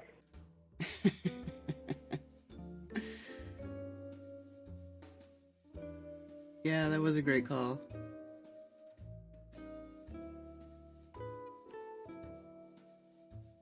Although I'm sure that's got to be Flattoberfest 2020, if Ted was there, because 2019 Ted was in Australia, and 2019 Flattoberfest was at the Firmament. It was the first one. That was the Firmament in Greenville, and Rob Skiba, may he rest in peace, was the keynote speaker. And also Bob. May he also rest in peace. It's pretty hard to come to the realization that we've been in this long enough to now have lost some of our best people. We got to keep that flame going, though, you guys. We got to keep that train rolling. You got to keep that train rolling. Woo, woo! Okay, one more call. Thank you for calling Coffee Talk. You're on with Karen B. Oh, Care Bear. I kind of feel bad about calling in after that last caller. What a great spirit he was. Why? Why do you feel bad? Because I'm going to be an old curmudgeon and help you put turds in the punch bowl. All right, cool. I'm so glad you just went through that Nineveh crap. And the other thing is, I can't believe everyone's going on and on about this X crap across the map of the U.S. I mean, who cares about the last path of totality that happened in 2017? What's it got to do with now? Or I guess it was the annular one, right? But still, what's one got to do with the other? It doesn't. It's just that it forms the shape. Mm-hmm. People freak out, I guess. I mean, it doesn't even make sense. There's no connection there, really. Yeah. And I'm with Mark on all of this. I did the same thing. I think it was September of 2016, or it might have been 2015. And I was all into that September 23rd crap. Do you remember that? Mm-hmm. Every year. And I know, and then it kept happening. And more I kept learning my lesson each year. Mm-hmm. And then I was really into, way back in the day, into Jonathan Kahn and the whole thing about the Jubilee cycle and all the blood moons, the 4 blood moons. Remember that? Mm-hmm. That was nuts. So, I mean, people can find patterns in almost anything. It kind of reminds me of the Gematria people can really kind of go off the deep end, or Tartaria people, as you know. Uh-huh. So I'm with Mark on this. On this stuff. Unless you can really prove something, like flat Earth, for example. I mean, people for years proved to me 8 ways from Sunday that there's no curve. Mm-hmm. But that's completely different than constructing a fantasy out of a perceived connection or connections. Anyway. Mm-hmm. Anyway, that's my little rant. All right. Well, that wasn't so bad. Okay, thanks. I'll try and be more like the old caller, or the last caller. He's a good inspiration. He is. He really is. They're actually really cool people. So, yeah, absolutely agree. All right. Okay. See ya. Thanks. Bye.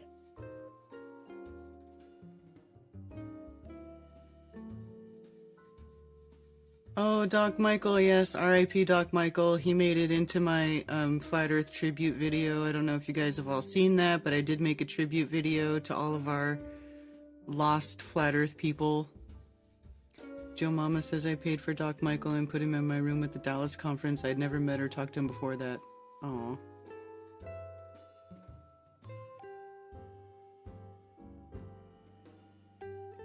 Joe Mama, that was really cool of you to do that.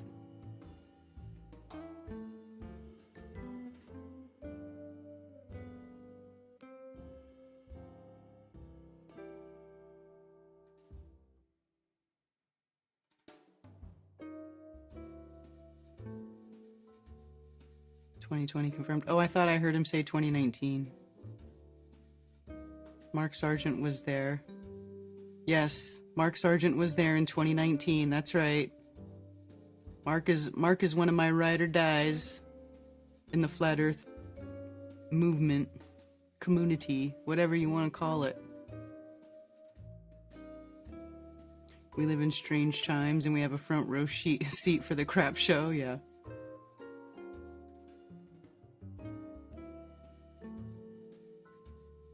If they do what, the world's coming to an end.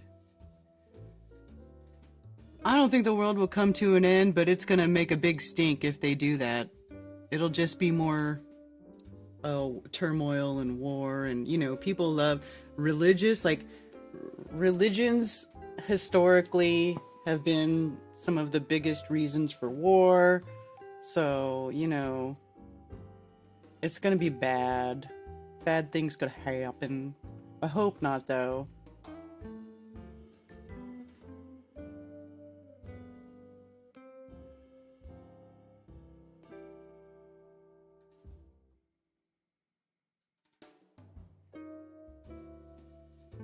Remember watching the live stream? Which live stream? Oh, my event.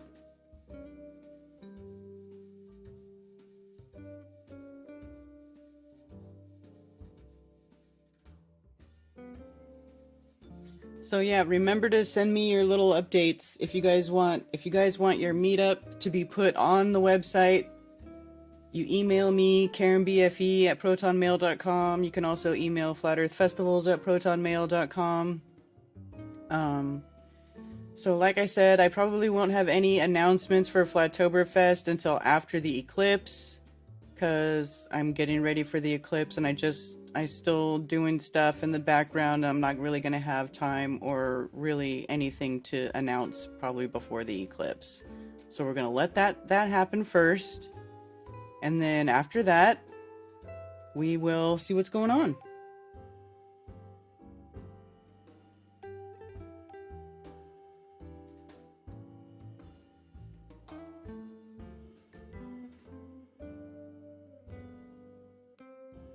Sometimes you find patterns and patterns.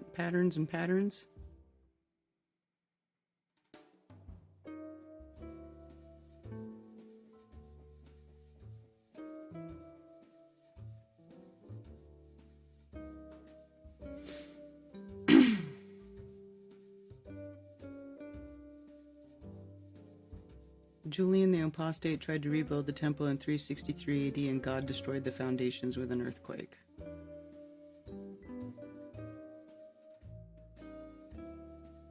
Ton of fear-mongering vids on YouTube telling people it's going over Jonah, Texas, and 8 Ninevehs, including the Canadian one. Yeah, but it's not. It's not. Just found out that it's not.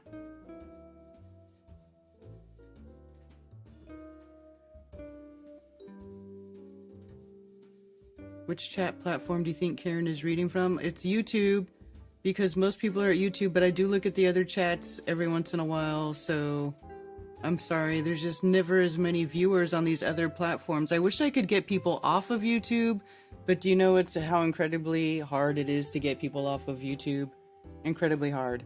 Most people watch on YouTube. So I do look at the other chats. I'm sorry. I will try to remember to look over at them more often so that I don't miss you other chatters.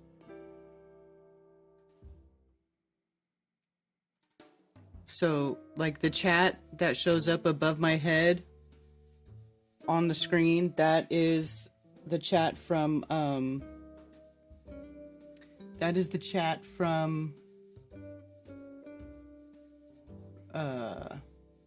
anything that's hooked up to the stream to OBS. So there'll be like I think it's mostly YouTube, but I think there'll be like Facebook comments that show up in there.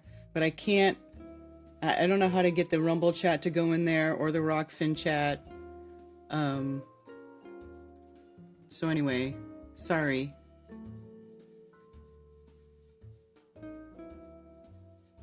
In San Antonio, we just had a solar eclipse last year. It makes an X on us this year.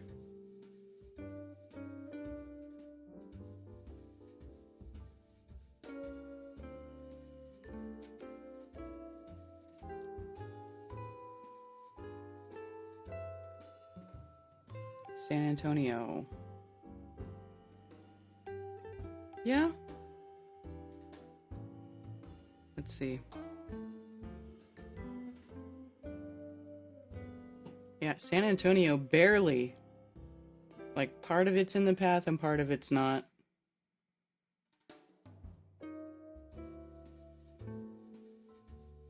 So there's an X that's right, from the annular eclipse, I think ended down in Texas, and the other one ended in South Carolina, like this. So there's two spots where it makes a path. So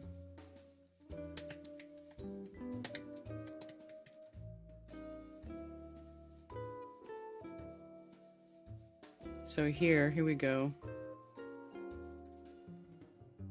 So actually, I think what's happening is we're going to be going into anarchy. This is an anarchy A that's being created by the eclipses.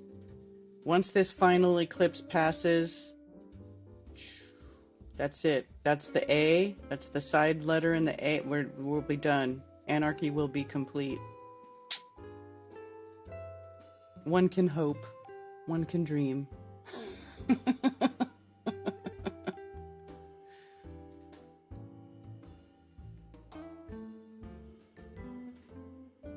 I would love to use Rockfin, but it sucks, cuts out all the time. I know. Rockfin is not the most reliable app. So I stream on a bunch of different places. I stream on X, Facebook, Rumble, of course YouTube, Rockfin, and there's this other app that is hooked up to the OBS that's called Trovo. So there's people that watch on Trovo, but I'm not really sure what's up with that app 100% yet, but I'm able to stream to it, so I just started streaming to it because I could.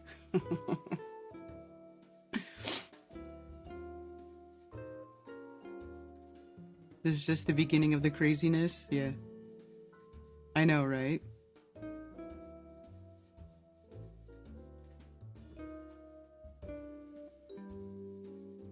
So anyway, I don't know. I hope that nothing bad happens on the eclipse. I actually don't think anything will. I think it'll just be another day. There'll be a lot of people on the road driving because there's going to be a lot of people who probably want to get in the path to see the eclipse. I think it might be worse this year than it has been previously because this one, they're kind of making it a big deal how it's the last total eclipse over the United States till 2044. So there won't be any more eclipses here on the continental United States for 20 more years. So, in that regard, it might be a little bit more busy. There might be some more people on the road. But just be prepared. Get yourself lots of water. Pack a cooler. And just try to relax. Enjoy it. I don't think there's anything to be so worried about. I think it's just going to be another day. It'll be a cool thing that happens in the sky. And we'll all be fine.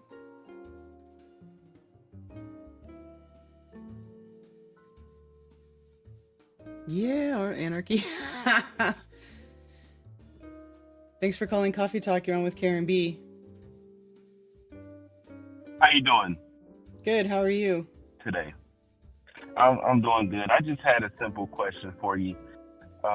In regards to flat Earth, I've been following for a while Mark Sargent, Eric Dubé, the late Rob Skiba. And, I've ran into you probably off and on a few times. This is Genesis Elijah. I said shalom earlier.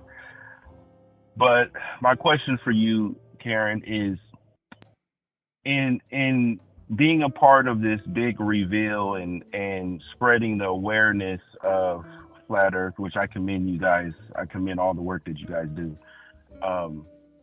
For you personally, I haven't watched any of your personal videos, but just if you could give me a quick answer of, for you, what does this all mean for you? Like, what is your end goal, or, I mean, you know, in being part of this reveal? You know, I do watch you guys. I watch you on your stream for I think it's Fridays or Saturdays. You do the scriptures. Mm-hmm.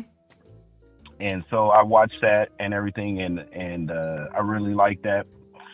But what is this for you? This, when doing and staying so strong, what keeps you going so strong in the flat Earth? If you can answer that for me.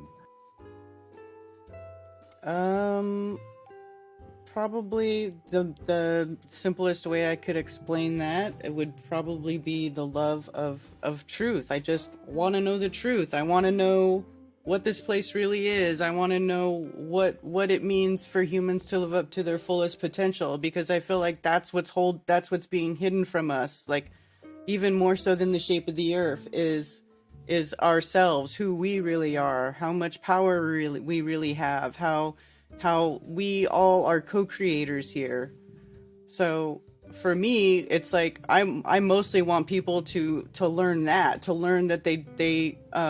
to encourage people to think critically, to think for themselves, to look at things with a critical eye and ask questions and seek knowledge and sort of be the best version of themselves that they can be, and learn the things that they need to know to be able to live freely.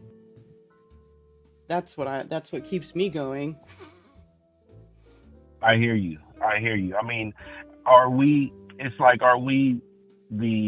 once our minds are open, you know,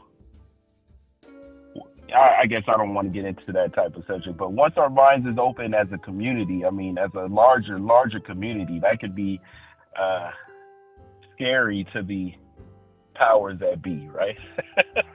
Yeah, the more people the more people that understand that the government and all of these quote unquote people in power only have power because people have been fooled into giving up the power to these forces or these people. You know? Exactly. Mm-hmm. Exactly. Okay. Well, thank you. I just wanted to get your take on that personally, and I will listen to you and Mark tomorrow. You have a good day. Have a good morning. All right. Well, thank you. Thanks for calling.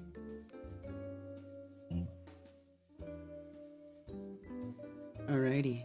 Cookies. What cookies? I love it when they put Eric I into the same sentence.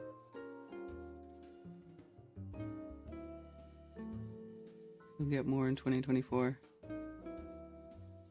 Path of totality on the FE map. I've taken Eclipse maps and I have polarized them to be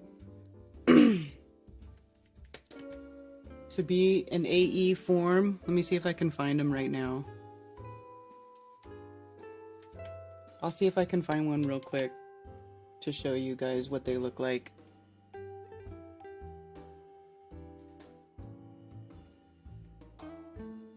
Searching.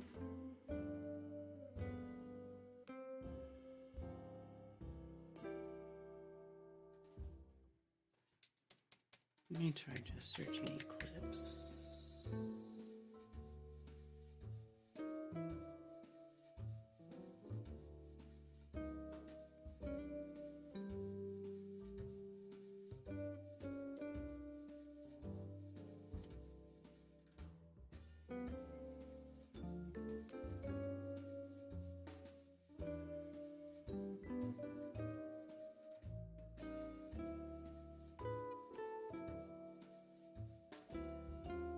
Eclipse filled. Oh, here we go. Eclipse polar.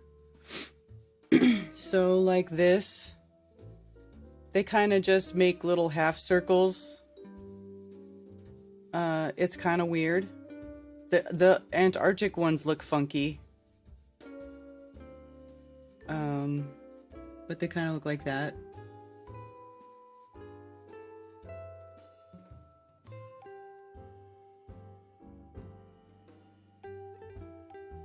They just sort of make half circles. You know, kind of like how you would expect it. I mean, because the sun and the moon go in, you know, elliptical paths. Not 100% circular, but I do believe it's an elliptical path. Probably more egg-shaped than circular. And whenever they cross over, whenever the fields align properly, the cancels out the light and everything goes dark for a few minutes. It's pretty cool.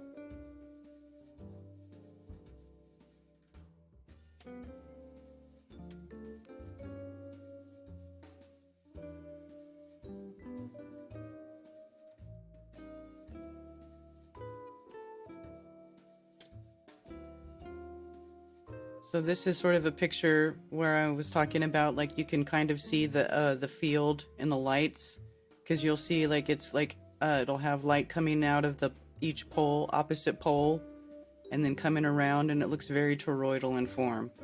So you'll notice this stuff. I don't know, little things to look for if you're watching the eclipse.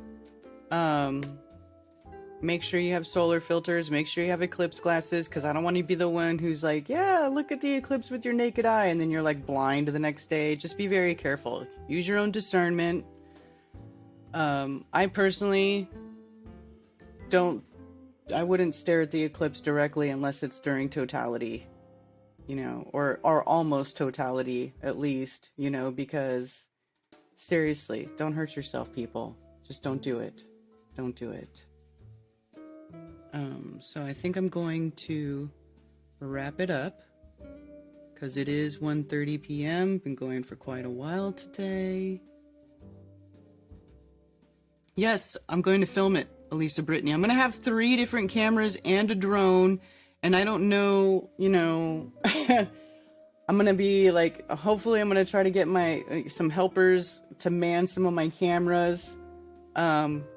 But I'm going with everything. I'm taking all of my stuff. I'm going to set up everything, and hopefully I'll get some interesting footage. Yes, I am recording. I will take off my shirt and my witnesses will battle the dark. My whiteness will battle the dark. That's hilarious. You'll notice it when you're in the path of immolation.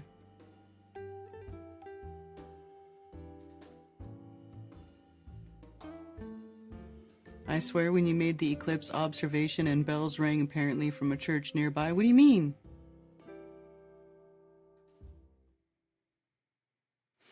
Yeah. Polarized glasses, polarized film. This might be good to play with, you know, at the eclipse. So there's like a whole bunch of stuff that we'll be bringing. Yeah, man. We're gonna we're just gonna record as much as we can, whatever we can.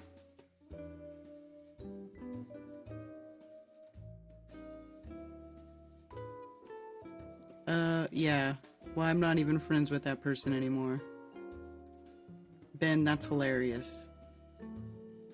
Alright, you guys. So, don't forget to be here tomorrow. Join me and Mark Sargent for another episode of Strange World, 10 p.m. Eastern, Tuesday evening. So, like I said, I'll be getting ready for the eclipse this week. I think Jack and I will do a scripture study Saturday morning, because I won't, be leaving Sunday. So I think we can still do a scripture study for Saturday. There will not be a coffee talk on April 8th because, of course, I will be out of town and we'll be trying to film the eclipse. So we shall have another coffee talk the following week, and then that day we can look at eclipse stuff. We can keep the eclipse talk going. All the stuff that we saw, the stuff that we witnessed, all the things that happen or don't happen. So it should be interesting. I'm looking forward to that. So I will see you all for coffee talk not this Monday, but the next Monday, which will be, I think, the 15th. And of course, Strange World. I don't think Strange World will be skipping any episodes, though. Just Coffee Talk. So anyway, thanks all for being here. I will see y'all later. And have a wonderful day.